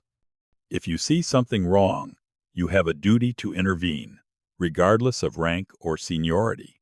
Captain Wright had been promoted to assistant chief and was now in charge of the department's professional standards division, which had been completely restructured with civilian oversight and independent investigation capabilities. His courage in exposing the department's corruption had made him a national leader in police accountability reform. The federal investigation had ultimately identified 47 victims of Hayes's violence over his 8-year career. Many had been too afraid to come forward initially, but the Thompson case had given them hope that justice was possible. Each victim's story was horrifyingly similar: being stopped without cause, being treated with contempt and aggression, being threatened with violence for asserting their rights. The pattern was so clear that it had become a textbook example of systematic civil rights violations. Hayes himself remained in federal prison, serving his 12-year sentence. He had become a symbol of everything wrong with American policing. His case, cited in law school textbooks and congressional hearings, as an example of how racism and abuse of power could destroy lives and communities. His conviction had sent a clear message to law enforcement nationwide. There would be consequences for civil rights violations, and those consequences would be severe. Agent Victoria Santos had been promoted to lead the FBI's Civil Rights Division for the Southeast region. The investigation she had conducted into the Atlanta Metro Police Department had become the gold standard for federal oversight of local law enforcement. The Thompson case showed us that federal intervention isn't just about punishing individual officers. Agent Santos explained at a law enforcement conference. It's about transforming the culture and systems that enable abuse. One conviction doesn't change a department, comprehensive reform does. At the national level, the incident had sparked legislative reforms, collectively known as the Rebecca Thompson Police Accountability Act. The law required independent investigation of all police use of force incidents, established national standards for training and psychological evaluation, and provided federal funding for community oversight programs. But for the Thompson family, the most important changes were personal. Rebecca had completed her master's degree in social work and was now the clinical director of the Trauma Recovery Program at the Justice Center. Her lived experience with police violence, combined with her professional training, made her uniquely qualified to help other families heal. People ask me if I'm still angry about what happened, Rebecca told a support group of trauma survivors. And yes, I was angry. Rage nearly consumed me for months. But anger, without action, is just poison. Anger, channeled into justice, into healing, into change. That's how we transform pain into power. Sophia was thriving in pre-kindergarten, her teachers reporting that she was a confident, empathetic child who stood up for classmates when they were being treated unfairly. The trauma that had once dominated her young life had been processed through therapy and family support into a deep understanding of fairness and justice. Sophia doesn't remember all the details of what happened that day, Dr. Foster explained to Marcus and Rebecca during a follow-up evaluation. But she remembers the important lessons, that her parents protected her, that good people fought for justice, and that speaking up against wrong things is important, even when it's scary. Marcus had been awarded the Navy Distinguished Service Medal for his leadership during the crisis, though he always insisted that the real heroes were the civilians who had stood up to police abuse despite the personal risk. His SEAL teammates had each received commendations for their disciplined response to a complex civilian emergency. The team remained as close as ever, continuing to serve together on classified missions, while carrying the knowledge that defending the Constitution meant protecting Americans from all threats, foreign and domestic. The financial settlement from the lawsuit had provided security for the Thompson family, but they had donated a significant portion to the Justice Center and other organizations fighting for police accountability.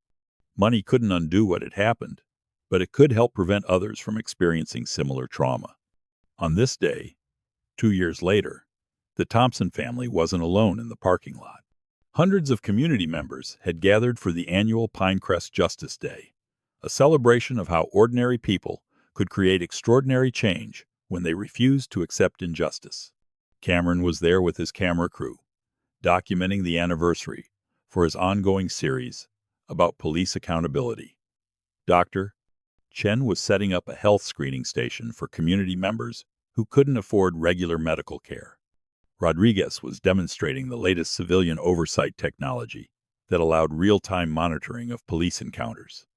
Maria Gonzalez took the stage that had been set up where Hayes had once stood, over Rebecca's prone body. Her voice carried across the crowd with the same authority and passion that had sustained the movement for 2 years. 2 years ago, a racist police officer thought he could threaten a black mother with deadly force, she began. He thought no one would care. No one would fight back. No one would demand justice. He was wrong.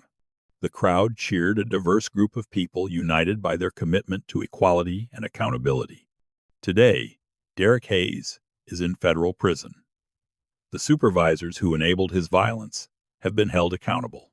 The police department that protected him has been reformed from top to bottom. And most importantly, the Thompson family has healed and used their pain to protect other families from similar violence. Rebecca stepped forward to address the crowd, Sophia's hand firmly in hers, and Marcus standing protectively beside them. When she spoke, her voice was strong and clear, carrying the authority of someone who had survived trauma and chosen to fight for justice. "I used to be afraid to go shopping with my daughter," she said. "I used to teach her to be afraid of police officers instead of trusting them.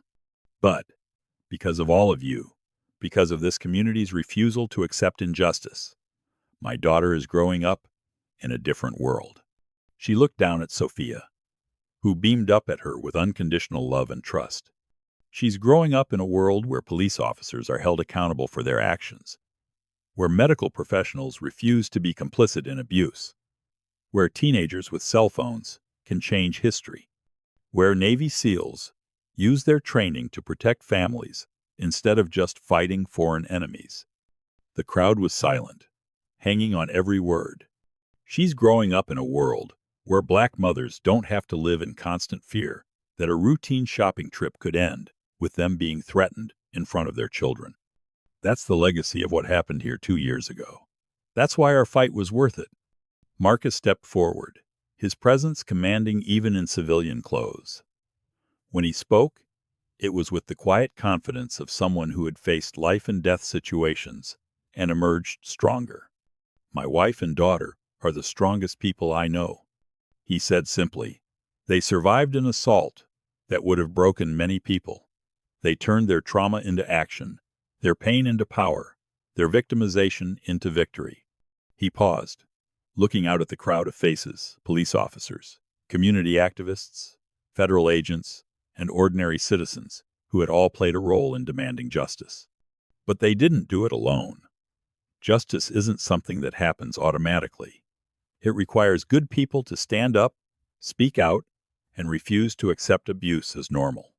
It requires teenagers like Cameron to use their phones to document injustice. It requires doctors like Dr. Chen to put patient care above police demands.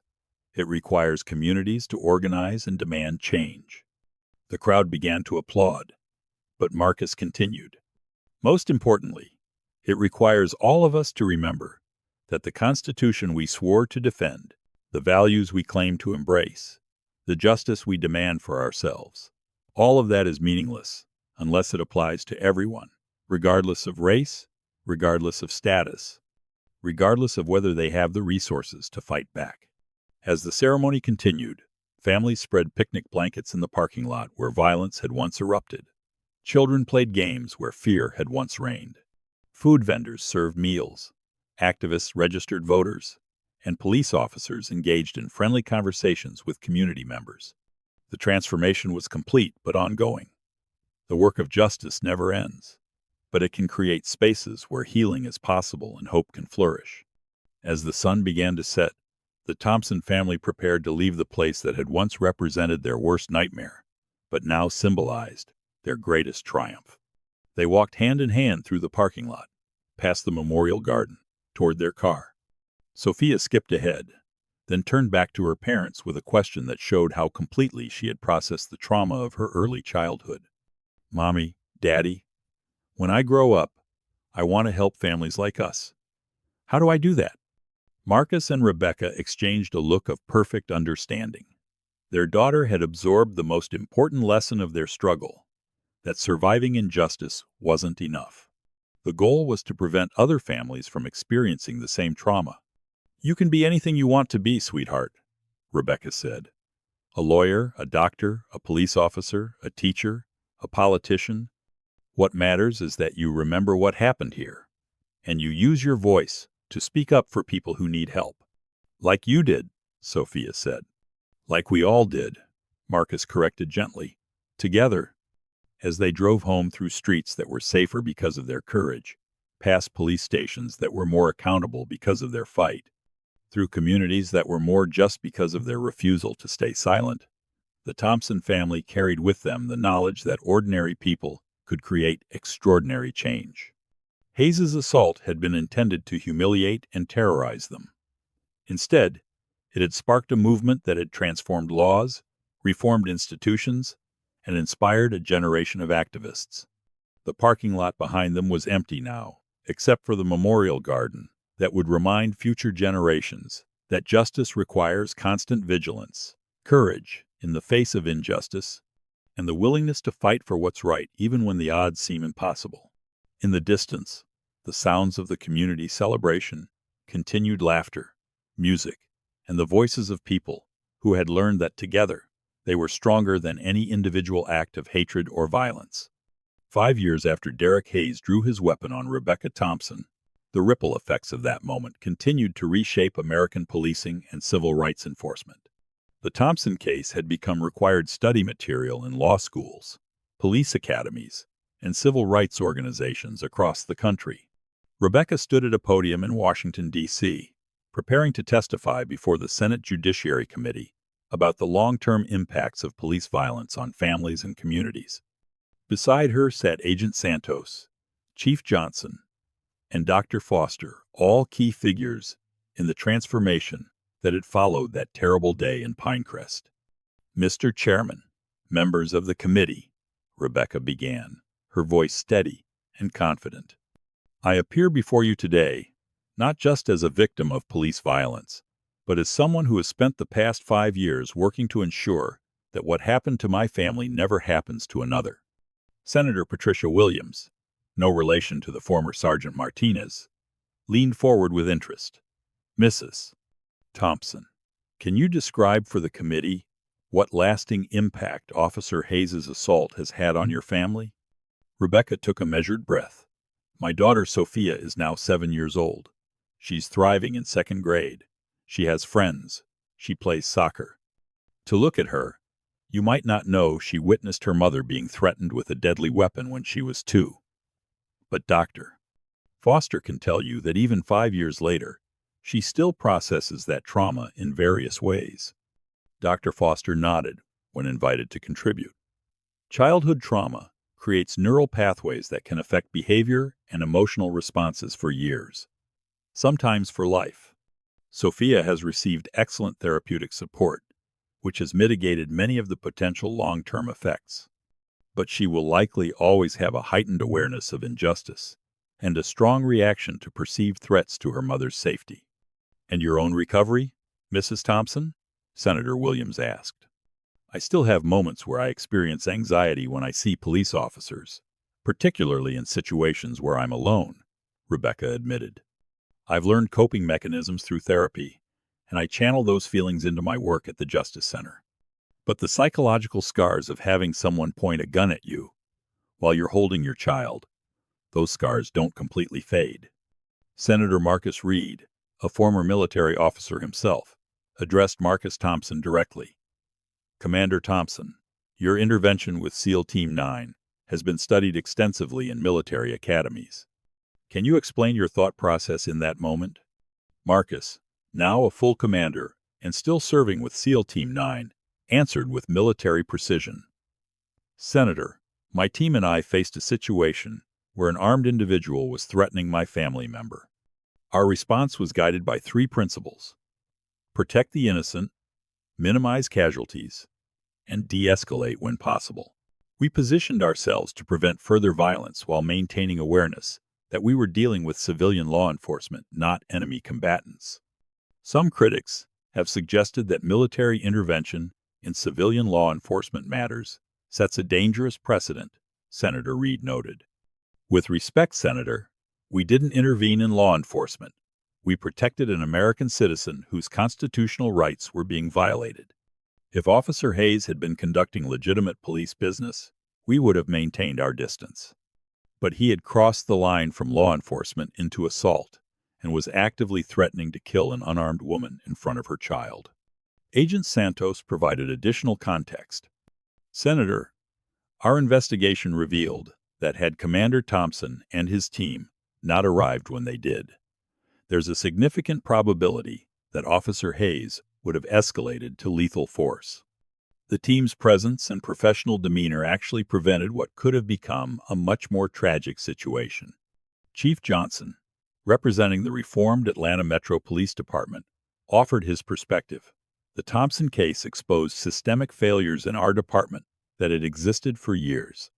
Since the federal intervention and reform process, we've seen a 47% decrease in use of force incidents, a 63% increase in community trust measures, and a 32% decrease in violent crime. Constitutional policing isn't just the right thing to do ethically, it's more effective at achieving public safety.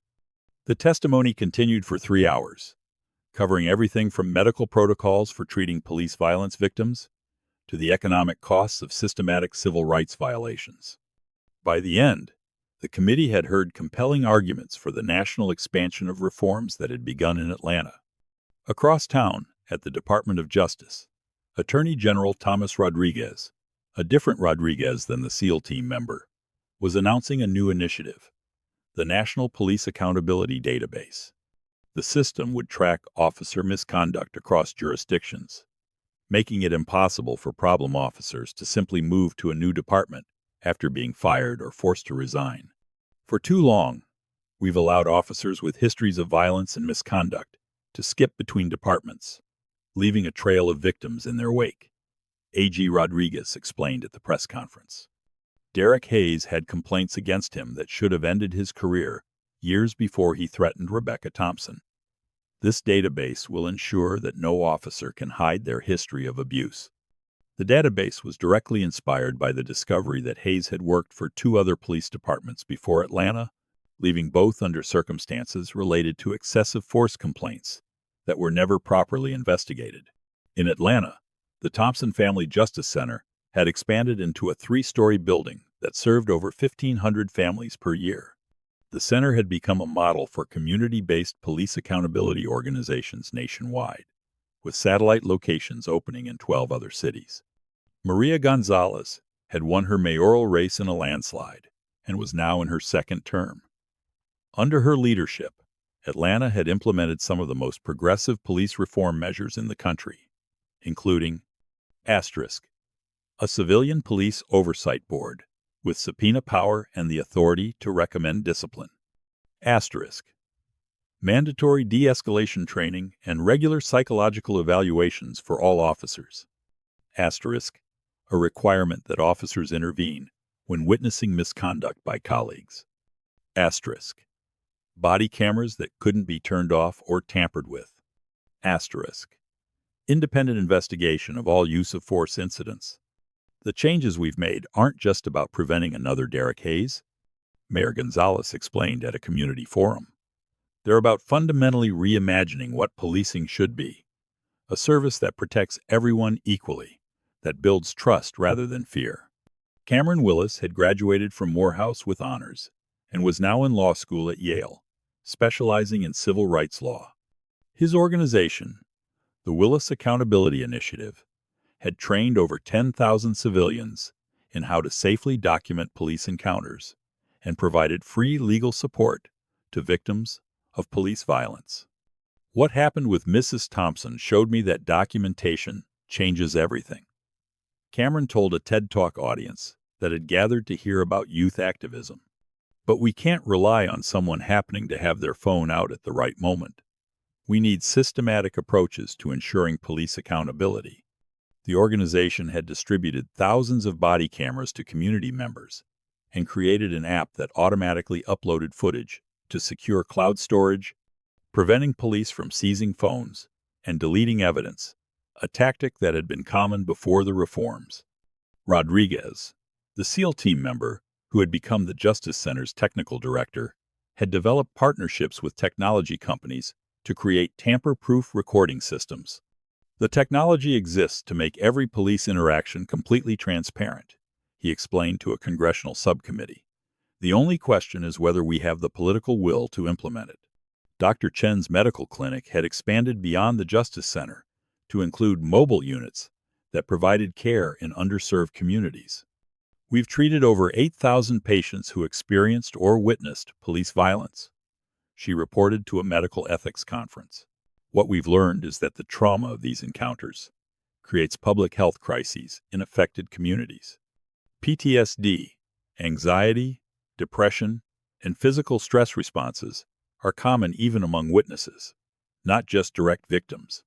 Her research had led to new medical protocols being adopted nationwide for treating police violence survivors, and she had trained hundreds of healthcare providers in trauma-informed care. Sophia Thompson, now a bright and articulate 7-year-old, had become an unexpected voice for children affected by police violence. With her parents' permission and Dr. Foster's guidance, she had participated in a documentary about childhood trauma and recovery. "I remember being scared when the policeman was mean to my mommy," Sophia said in the film, her young voice carrying surprising wisdom. "But I also remember that lots of people came to help us. That's what I think about now, not just the scary part, but the part where people cared." The documentary had been viewed by millions and had sparked conversations about the often overlooked impact of police violence on children who witness it. Marcus had been promoted to captain and was now serving as a liaison between Special Operations Command and the Department of Justice on issues related to military family protection and civil rights. His unique perspective as both an elite warrior and a family member victimized by police abuse made him an invaluable voice in policy discussions. "The same Constitution I swore to defend against foreign enemies is what should have protected my wife from Derek Hayes," Marcus told a gathering of military and law enforcement leaders. "When we fail to hold domestic actors accountable for constitutional violations, we undermine everything we claim to stand for as a nation." Hayes himself, serving his sentence at a federal facility in Pennsylvania, had become a cautionary tale. Other inmates, including former law enforcement officers, treated him with contempt. Even in prison, attacking a military family was considered crossing a line. He had given one interview, 5 years into his sentence, expressing what his attorney claimed was remorse. "I let my biases control my actions," Hayes said from prison. "I saw a black woman and assumed she was a criminal. I pointed a gun at a mother holding her child. I can't undo that, and I'll pay for it for the rest of my life." Whether his remorse was genuine or performative remained debatable, but it didn't change the lives he had destroyed or the families he had traumatized during his years of unchecked violence. The 47 victims, who had been identified during the federal investigation, had each received settlements from the city of Atlanta, and many had become advocates for police reform. Their stories of being stopped without cause, threatened with violence, having their dignity stripped away, had provided the human context that made the need for reform undeniable. "We weren't just statistics or case numbers," explained one victim, Patricia Morgan, who Hayes had assaulted during a traffic stop 3 years before the Thompson incident. "We were people with families, with jobs, with lives, and Hayes treated us like we were less than human because of the color of our skin." Morgan had joined the Justice Center's board of directors and now helped train police officers on the real-world impact of biased policing. The Rebecca Thompson Police Accountability Act, passed at the federal level, had transformed law enforcement practices nationwide. The law's key provisions included: asterisk, mandatory reporting of all use of force incidents to a national database; asterisk, federal funding for community oversight programs; asterisk, requirements for independent investigation of police shootings; asterisk, national standards for training in de-escalation and implicit bias; asterisk, protections for officers who report misconduct by colleagues. The law had faced fierce opposition from police unions initially, but after 5 years, even many law enforcement leaders acknowledged that it had improved both community relations and officer safety. "Good officers have nothing to fear from accountability," Chief Johnson explained to a gathering of police chiefs from across the country. "In fact, accountability protects good officers by weeding out the bad ones who give law enforcement a negative reputation." At the Justice Center, Rebecca was meeting with a new client, a young mother who had experienced a traumatic police encounter, eerily similar to Rebecca's own experience. The woman, trembling and tearful, described being stopped while walking home from the store, being accused of theft without evidence, and being threatened when she asked to see a warrant. "I was terrified," the woman explained. "I kept thinking about that video I saw of you, Mrs. Thompson. I kept thinking, this is how it happens, This is how innocent people get hurt." Rebecca took the woman's hand gently. "You did everything right. You stayed calm. You didn't escalate. And you survived. Now we're going to make sure there are consequences for what happened to you." This was Rebecca's mission, now helping others navigate the trauma and the legal system, offering the support and expertise she wished had been available to her in those first terrible hours after Hayes's assault. "The system is better than it was 5 years ago," Rebecca told her client. "It's not perfect, we still have a long way to go.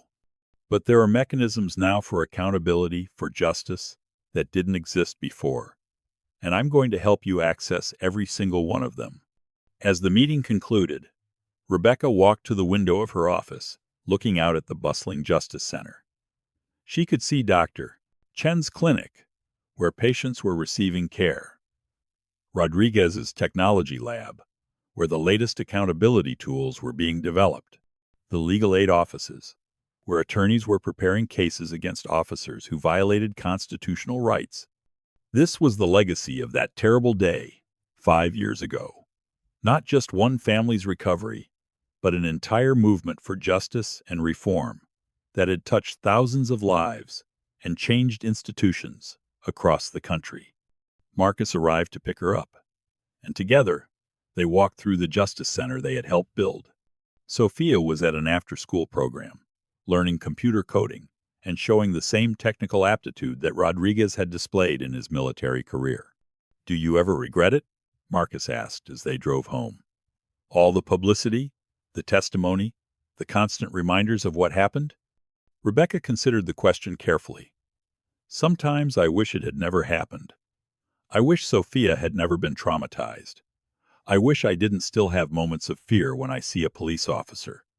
But if all of this, the pain, the publicity, the fight for justice, if it means that fewer families have to experience what we experienced, then no.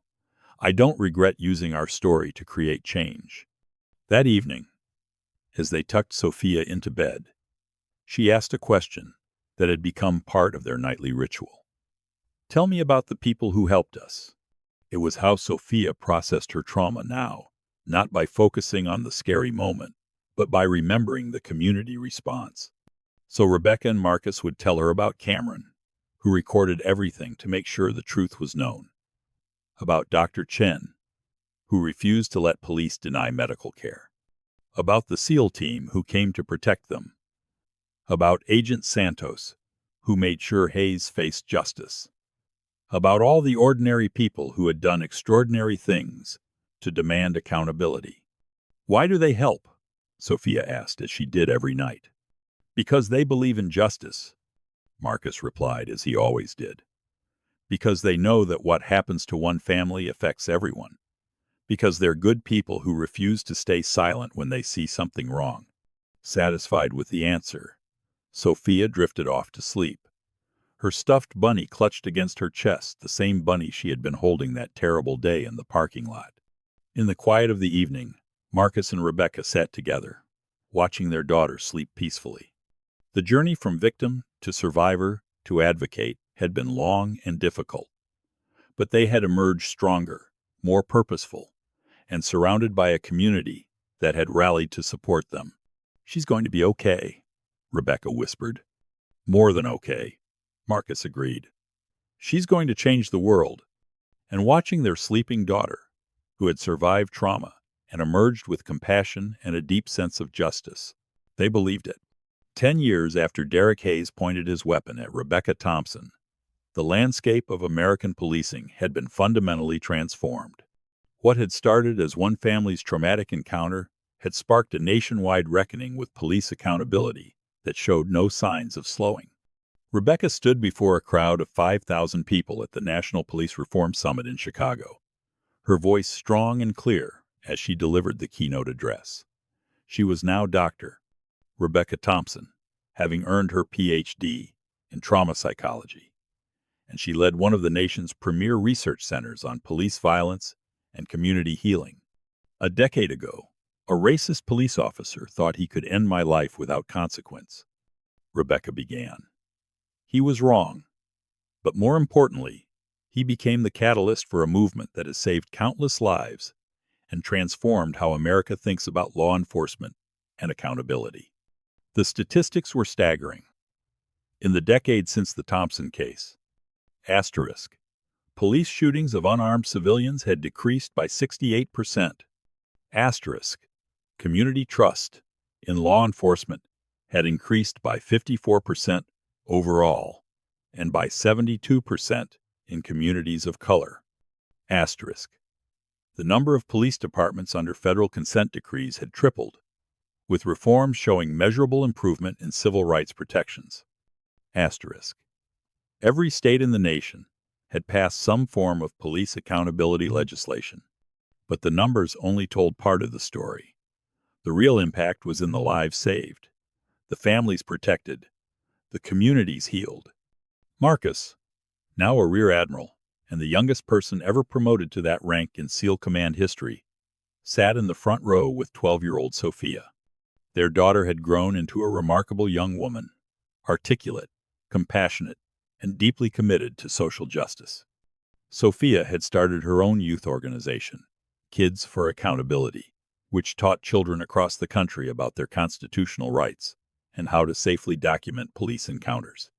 At 12, she had already spoken at the United Nations about childhood trauma and recovery. "My mother taught me that surviving something terrible isn't enough," Sophia had told the UN Assembly. "We have to use our survival to make sure others don't have to survive the same thing." The audience had given her a standing ovation. Cameron Willis, now a successful civil rights attorney with his own practice, sat beside former Mayor Maria Gonzalez, who had served 2 successful terms before being elected to the U.S. House of Representatives. Together, they represented the next generation of leadership that had emerged from the Thompson case, young, diverse, and absolutely committed to systemic reform. Dr. Thompson, Cameron had said before the summit began, still slightly awed by the woman whose near murder he had documented as a teenager. "Do you ever think about what might have happened if I hadn't been recording that day?" Rebecca had smiled sadly. "Every day, Cameron. Every single day. That's why your work training others to document encounters is so vital. You can't be everywhere, but phones can be." Dr. Patricia Chen now directed the National Institute for Police Encounter Medicine, a research organization that had established protocols for treating police violence trauma that were used in hospitals worldwide. Her work had been instrumental in having police violence recognized as a public health crisis. The medical community finally understands that these encounters create ripple effects far beyond the immediate victim, Dr. Chen explained during her summit panel. Family members, witnesses, entire communities experience trauma that affects mental and physical health for years. Addressing police violence isn't just a legal issue, it's a public health imperative. Rodriguez, Marcus's former teammate, had founded a successful tech company that produced accountability tools for civilians and ethical oversight systems for police departments. His products were used in 47 states and 12 countries. "Technology doesn't solve human problems," Rodriguez explained to aspiring entrepreneurs. "But it can make it much harder for bad actors to operate with impunity. That's what we're building, systems that make accountability inevitable rather than optional." Chief Robert Johnson had retired after successfully transforming the Atlanta Metro Police Department, which was now studied worldwide as a model for community policing. He spent his retirement training other chiefs on how to implement reforms. "Change is possible," Johnson told his audiences, "but it requires leadership willing to acknowledge past failures and commit completely to transformation. Half measures don't work. You have to tear down the toxic culture and build something better." Agent Victoria Santos had risen to Deputy Director of the FBI, overseeing all civil rights investigations nationwide. Under her leadership, the Bureau had successfully prosecuted over 800 law enforcement officers for civil rights violations, a number that would have been unthinkable before the Thompson case. "Derek Hayes is serving year 10 of his 12-year sentence," Agent Santos reported during her summit presentation. "But perhaps more importantly, the pattern of abuse he represented has been significantly disrupted. Officers now know that federal prosecution for civil rights violations is not just possible, it's probable if they cross the line. Hayes himself would be eligible for release in 2 years. His application for early release had been denied 3 times, and victim advocacy groups had already mobilized to oppose his release when the time came. Whether he had genuinely changed during his incarceration remained unclear. What was clear was that his name had become synonymous with police brutality and racism, a cautionary tale that would be studied for generations.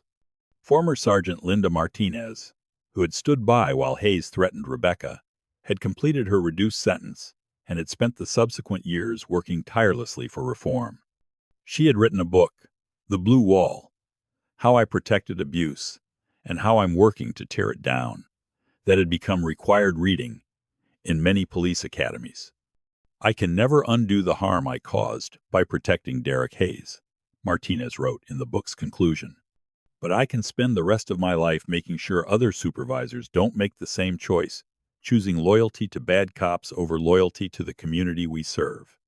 The Thompson Family Justice Center had expanded into a national organization, with offices in 38 cities. The centers had helped over 50,000 families navigate police encounters, file complaints, and seek justice. The success rate for complaints filed with Justice Center support was 73%, compared to 11% for complaints filed without legal assistance. Dr. Michael Foster, who had treated Sophia and hundreds of other children traumatized by police violence, now directed a national childhood trauma recovery program. His research had fundamentally changed how the mental health community understood and treated children who witnessed violence. Sophia Thompson's recovery journey showed us what's possible with early intervention and ongoing support, Dr. Foster explained during his presentation. She went from a terrified 2-year-old who witnessed her mother being threatened with a deadly weapon to a confident 12-year-old who advocates for others. That transformation didn't happen by accident. It happened because her family had access to resources that every child in America should have. Mayor, now Congresswoman Gonzalez, had introduced the Thompson Act II, which would expand federal funding for police reform, establish national standards for use of force, and create a federal registry of police misconduct that would be publicly accessible. Transparency is the foundation of accountability, Gonzalez explained during the congressional debate. The American people have a right to know if the officers patrolling their streets have histories of violence or misconduct. Sunlight is the best disinfectant. The bill had broad bipartisan support, a testament to how much the national conversation had shifted in a decade. As the summit concluded, Rebecca, Marcus, and Sophia were approached by a young mother holding a 3-year-old daughter. The woman was trembling slightly as she introduced herself. Dr. Thompson, I'm Angela Rodriguez. Last month, a police officer stopped me while I was shopping with my daughter Mia. He accused me of stealing, without any evidence. He reached for his weapon when I asked if I was being detained. Rebecca felt her own trauma response activate the familiar tightening in her chest, the flood of protective instinct. But years of therapy had taught her to recognize and manage these feelings. What happened then? Rebecca asked gently. A teenager was recording it on his phone. When the officer saw the camera, he backed down. The teen sent me the footage, and I filed a complaint with the Justice Center in Denver. The officer was suspended pending investigation. Tears streamed down Angela's face. I came here to say thank you. Because of what you went through, because of what you built, my daughter didn't have to see her mother hurt. The system worked for us because you fought to change it. Rebecca knelt down to Mia's level, this beautiful 3-year-old who had been spared the trauma that Sophia had experienced. Hi, Mia. You have a very brave mommy. Mia smiled shyly, clutching her mother's hand. Standing back up, Rebecca embraced Angela. This is why we do the work, not just to heal from what happened to us, but to prevent it from happening to others. You and Mia, you're the reason it was all worth it. After Angela and Mia left, Sophia tugged on her father's sleeve. Dad, do you think the bad policeman who hurt Mom knows how many people he helped by being bad? Marcus considered his daughter's surprisingly insightful question. I don't know if Hayes understands the irony, sweetheart. His violence was meant to terrorize and intimidate. Instead, it sparked a movement that's made America safer and more just. Sometimes, evil contains the seeds of its own destruction. That evening, the Thompson family returned to their hotel suite overlooking Lake Michigan. It had been a long day of speeches, panels, and emotional encounters with other families affected by police violence. As they prepared for bed, Sophia asked her parents a question that showed how much she'd grown. "Mom, Dad, if you could go back and stop what happened that day at the shopping plaza, if you could make it so it never happened, would you?" Rebecca and Marcus exchanged a long look, processing the profound complexity of the question. Would they erase Sophia's trauma? Would they prevent Rebecca's assault? Would they undo the fear and pain that had marked their family? But doing so would also erase the justice centers, the reformed police departments, the accountability mechanisms, the lives saved. It would mean Angela Rodriguez's daughter might have experienced what Sophia had. It would mean Derek Hayes and countless others like him would still be operating with impunity. "That's an impossible question, sweetheart," Rebecca said finally. "I wish it had never happened to us. I wish you had never been traumatized. But I can't wish away the good that came from it. The families we've helped, the lives we've saved, the systems we've changed." "So you're saying that sometimes bad things can lead to good things?" "No," Marcus corrected gently. "Bad things are just bad. But how we respond to bad things, whether we let them destroy us or whether we use them to create change, that's what determines their ultimate impact." Sophia nodded slowly, processing this. "Then, I'm glad we chose to create change." "So am I, baby," Rebecca whispered, holding her daughter close. "So am I." The next day, as they prepared to fly home to Atlanta, Marcus received a call that made him smile. That was Rodriguez. He told Rebecca, "SEAL Team 9 is organizing a 10-year reunion. All the guys who responded that day want to get together." The team had remained close over the decade, though their careers had taken different paths. Some were still serving in special operations. Others had moved into different fields. But the bond forged that day in the Pinecrest parking lot, when they had chosen to protect a family member from domestic enemies, remained unbreakable. "Tell them yes," Rebecca said. "I'd like to thank them again. All of them." 3 months later, the reunion took place at Fort Stewart. Marcus's old SEAL team assembled, along with their families, for a weekend of bonding and reflection. Lieutenant Commander Aaron Jenkins, now a captain himself, raised a glass in toast. 10 years ago, we deployed on American soil to protect one of our own from a threat we never expected to face. We trained to fight terrorists and enemy combatants.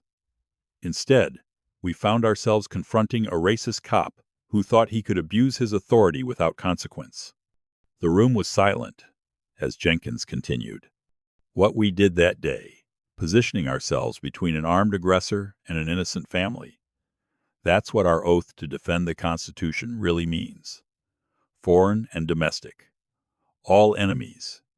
And Derek Hayes was an enemy of everything we stood for. "Hoo-yah!" the team responded in unison, the SEAL battle cry that had echoed across countless battlefields, now commemorating a different kind of victory. Rebecca stood to address the group. "I've said it before, but I'll say it again. You saved my life. You saved my daughter's life. And by doing so, you sparked a movement that has saved countless other lives. I know you were just doing what SEALs do, protecting the innocent. But you need to know that your actions that day changed the course of history."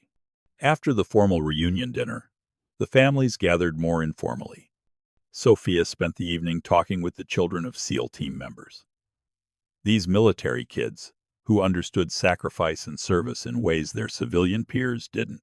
"Your mom is really brave," one of the older kids told Sophia. "My dad says what happened to her helped change how police treat military families everywhere." Sophia smiled. "Your dad helped save her. He's a hero." "They're all heroes," an adult voice said. It was Rodriguez, the tech entrepreneur, kneeling down to join the kids' conversation. "But so is your mom. And so are you, Sophia. You survived something terrible, and instead of letting it break you, you turned it into purpose. That's heroic, too. As the reunion wound down, Marcus found himself standing with Jenkins, looking out at the training grounds where they had been running drills when the emergency beacon had activated 10 years ago. Do you ever think about how different things might have been if we'd been delayed by even 5 minutes? Jenkins asked. Every day, Marcus admitted. 5 more minutes, and Hayes might have pulled the trigger. Rebecca might be dead, Sophia traumatized beyond healing, and Hayes might have gotten away with claiming she was a threat. But we weren't delayed, Jenkins said firmly. We got there in time. We did our job. And look at what came from it.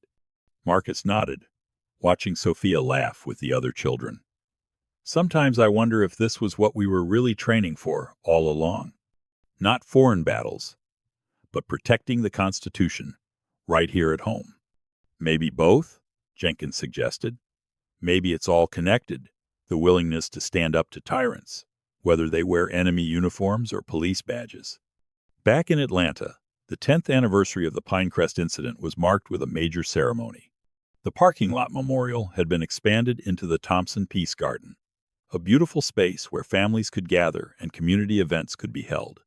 Mayor Johnson, Robert Johnson, had run for mayor after his police chief retirement and won, presided over the ceremony. 10 years ago, this parking lot was a crime scene. Today, it's a symbol of transformation and hope. That change didn't happen by accident. It happened because Rebecca Thompson and her family refused to let trauma have the last word. Rebecca and Sophia planted a tree together in the garden, a symbol of growth and renewal. As they patted soil around the sapling, Rebecca whispered to her daughter, "This tree will still be growing long after we're gone, just like the changes we helped create." The ceremony attracted thousands of people, including families who had been helped by the justice centers, police officers who had gone through the new training programs, and activists who had been inspired by the Thompson family's fight for justice.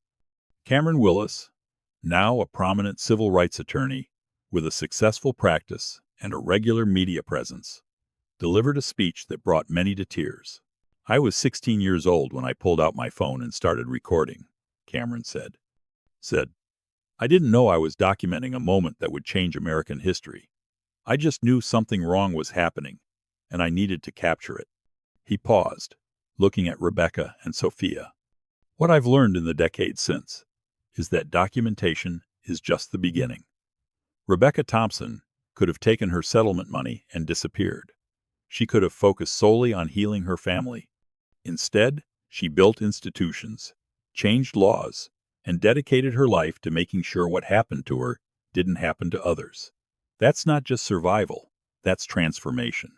That's heroism. The crowd applauded, but Cameron raised his hand for silence. He had one more thing to say. 10 years ago, Derek Hayes thought his badge gave him the power to threaten an innocent woman with impunity. He was wrong. Not because the system automatically protected her, the system was actually designed to protect him. He was wrong because Rebecca Thompson, her husband Marcus, and thousands of people in this community refused to accept injustice as inevitable. Cameron's voice grew stronger. "Hayes is still in prison. The department that protected him has been completely reformed. The laws that enabled his abuse have been changed. And most importantly, families like Angela Rodriguez's in Denver, like the Johnsons in Houston, like the Washingtons in Baltimore, they're safer because of the fight that started here."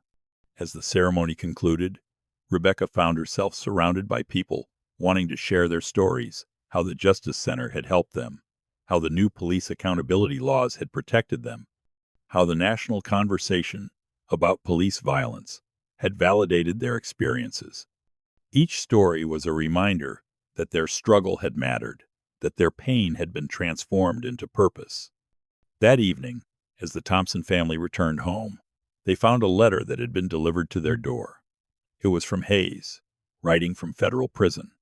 Rebecca held the envelope for a long moment before opening it. Marcus and Sophia sat beside her as she read. "Dr. Thompson, I am in my 10th year of incarceration for the crime I committed against you and your family. I write not to seek your forgiveness, I have no right to ask for that, but to acknowledge the truth. What I did that day was not a mistake or an error in judgment. It was a choice rooted in racism, hatred, and abuse of power. I saw a black woman and decided she was a criminal. I saw her assert her rights and decided she deserved violence. I pointed a weapon at a mother holding her child because I believed my badge made me untouchable. I was wrong, not just morally, but fundamentally wrong about what it means to be a police officer, what it means to serve a community, what it means to be a human being. I have spent a decade in prison watching the reforms that followed my crime. I have read about the justice centers, the policy changes, the families that have been protected by the systems you built. I know that my violence inadvertently sparked a movement that has made America better. That does not absolve me. Nothing can. But I want you to know that I understand now what I couldn't see then, that every person deserves dignity, safety, and justice, regardless of the color of their skin. That police officers are not above the law. That power without accountability is tyranny. I will be released in 2 years. I will spend the rest of my life living with the knowledge of what I did to you, to your daughter, and to the 47 other victims whose lives I damaged. I cannot undo that harm, but I can ensure that I never add to it. I do not ask for your forgiveness. I simply wanted you to know that the person who committed that terrible act no longer exists. Prison, therapy, and the weight of my crimes have changed me. Whether that change matters to anyone but me is not for me to decide. I wish you and your family continued healing and peace. Derek Hayes. Rebecca finished reading and handed the letter to Marcus. They sat in silence for a moment, processing Hayes's words. "Do you believe him?" Sophia asked. At 12, she was old enough to grapple with complex questions about redemption and accountability. "I don't know," Rebecca admitted. "I want to believe that people can change, but I also know that feeling remorse and actually being different are not the same thing." Marcus added his perspective. "Whether Hayes has genuinely changed or not, it doesn't undo what he did. It doesn't erase the trauma he caused. Real change would mean dedicating his post-prison life to fighting the systems that enabled his violence." "What will you do with the letter?" Sophia asked. Rebecca considered this. "I'll keep it. Maybe someday I'll respond. Maybe not. But his redemption isn't my responsibility. My responsibility is to the work we're doing, protecting other families, reforming systems, creating change." "That seems fair," Sophia agreed. Then, with the wisdom that sometimes comes from processing trauma young, she added, "Bad people can become better people. But being better doesn't erase being bad. Both things can be true." Rebecca hugged her daughter, marveling at her emotional intelligence. "That's exactly right, sweetheart. Both things can be true." Over the next 2 years, as Hayes's release date approached, there were renewed discussions about redemption, accountability, and what happens to people who commit terrible acts but claim to have changed. Victim advocacy groups organized in opposition to his release, arguing that 12 years was insufficient punishment for a pattern of abuse spanning nearly a decade. Others argued that if prison is meant to rehabilitate, then a genuinely reformed Hayes should be given a chance at redemption. Rebecca was asked to weigh in on television news programs, at conferences, in op-eds. Her response was always measured and thoughtful. "I don't know if Derek Hayes has truly changed," she told a CNN interviewer. "What I know is that whether he's changed or not doesn't affect the work we're doing. The systems we've built to prevent another Derek Hayes don't depend on his personal redemption. They're stronger than any one person's transformation or lack thereof." When Hayes was finally released after serving his full sentence, he emerged into a world transformed by the consequences of his crime. The police department he had worked for no longer existed in the form he remembered. The blue wall of silence that had protected him for years had been torn down. The accountability measures he had circumvented were now federal law. He gave one press conference upon his release, speaking from a church in Atlanta with his attorney beside him. "I cannot undo the harm I caused, Hayes said, reading from a prepared statement. I cannot give Rebecca Thompson and her daughter back the years of peace and security I stole from them. I cannot restore the sense of safety to the 47 other victims whose lives I damaged. His voice cracked slightly. What I can do is dedicate whatever years I have left to fighting the racism and abuse of power that I once embodied. I will work with police reform organizations. I will speak to officers about the devastating consequences of biased policing. I will be a living example of what happens when you betray your oath and abuse your authority. He looked directly at the camera. To Dr. Thompson, to Sophia, to all my victims, I am profoundly sorry. I know those words are inadequate. I know apologies change nothing. But they are all I have to offer, along with a commitment to spend my remaining years trying to prevent others from following the path I took. Rebecca watched the press conference from her office at the Justice Center. When it concluded, she turned to Marcus, who had been watching with her. What do you think? Marcus asked. I think time will tell if he means it, Rebecca replied. Words are easy. Actions are what matter. If he genuinely dedicates himself to reform work, if he uses his experience to prevent other officers from making his mistakes, then maybe his redemption will be real. But I'm not holding my breath. True to his word, Hayes began working with police reform organizations, speaking at academies about the consequences of racist policing and abuse of power. His presentations were uncomfortable and raw, a former officer describing how racism, unchecked power, and lack of accountability had turned him into a criminal. Some departments welcomed his perspective. Others refused to give a platform to a convicted felon. But slowly, his work began to have impact. Officers who heard him speak reported that his cautionary tale was more effective than any training video. When you hear an academic talk about implicit bias, it's theoretical, one young officer told a reporter. When you hear Derek Hayes describe how his biases almost led him to kill an innocent woman, it becomes real. It becomes something you actively work to prevent in yourself. Whether Hayes's redemption was genuine or performative remained an open question. But the systems that had been built in response to his crime, those were undeniably real and effective. 15 years after that terrible day in the Pinecrest parking lot, the Thompson family gathered for Sophia's high school graduation. She was valedictorian of her class, headed to Harvard in the fall to study public policy and law.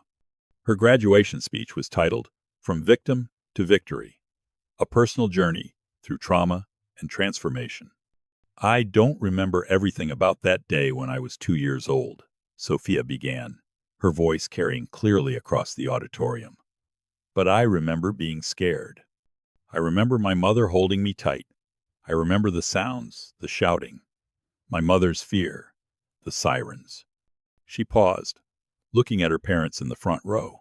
What I didn't understand then, but understand now, is that day was a choice point, not just for my family, but for our entire community and nation. We could have let trauma define us, destroy us, make us smaller. Instead, my parents chose to let it transform us, to use our pain as fuel for change. Sophia's voice grew stronger. In 15 years, we've helped tens of thousands of families. We've changed laws in all 50 states. We've transformed how America thinks about police accountability. And we've proven that ordinary people facing extraordinary injustice can create lasting change. She looked out at her classmates. Each of you will face injustice in your lives. Maybe not as dramatic as what my family experienced, but injustice nonetheless. The question is, how will you respond? Will you accept it as inevitable, or will you fight to change it? The auditorium erupted in applause. After the ceremony, as Sophia celebrated with her friends, Rebecca and Marcus found a quiet moment together. She's remarkable, Marcus said, watching their daughter laugh and pose for pictures. She is, Rebecca agreed, and she's proof that trauma doesn't have to be destiny. With support, with love, with purpose, trauma can be transformed. As the sun set on Sophia's graduation day, the Thompson family returned home together. 15 years had passed since Derek Hayes had nearly destroyed their lives. But he had failed. They had survived, thrived, and in the process, they had changed the world. The parking lot where it all began was now a beautiful memorial garden. The justice centers helped thousands of families every year. The laws had been reformed. The systems had been transformed. But perhaps most importantly, a 2-year-old who had witnessed her mother being threatened with death had grown into a brilliant, compassionate young woman, dedicated to justice and equality. That was the ultimate victory, not just surviving injustice, but transforming it into purpose, pain into power, victimization into advocacy.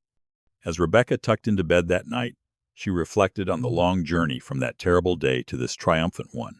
The road had been hard, the trauma had been real, the fight had been exhausting.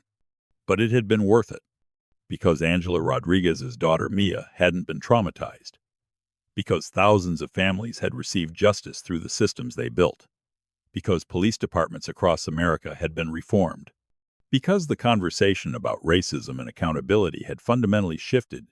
Derek Hayes had intended to terrorize and silence. Instead, he had sparked a revolution, and that revolution was still ongoing, still growing, still changing lives. Rebecca fell asleep with a smile on her face, knowing that Sophia's generation would inherit a more just world than the one Rebecca had known. A world where Black mothers could shop with their children without fear, where accountability was the norm rather than the exception, where justice was possible even against the most powerful institutions. It wasn't perfect. There was still work to do, but it was better.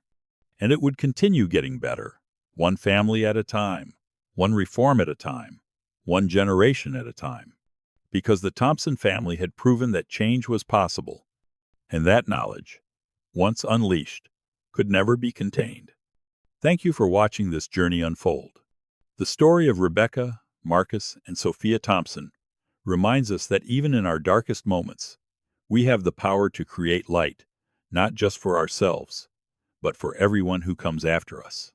If this story moved you, if it made you think differently about justice, accountability, or the power of ordinary people to create extraordinary change, I'd be honored if you'd take a moment to like this video, share it with someone who needs to hear it, and subscribe to True Justice. More importantly, I want to hear from you. What moment in this story hit you hardest? What questions does it raise for you? What would you have done in Rebecca's shoes? Share your thoughts in the comments below. I read every single one, and your perspectives matter. The fight for justice doesn't end with one story. It continues in every community, with every person willing to stand up and say, "This is not acceptable." It continues with you. So thank you for being here. Thank you for caring about these stories. Thank you for being part of the conversation that moves us toward a more just world. Until next time, stay vigilant, stay compassionate, and remember, real change starts when good people refuse to stay silent. This is True Justice, and these are the stories that matter.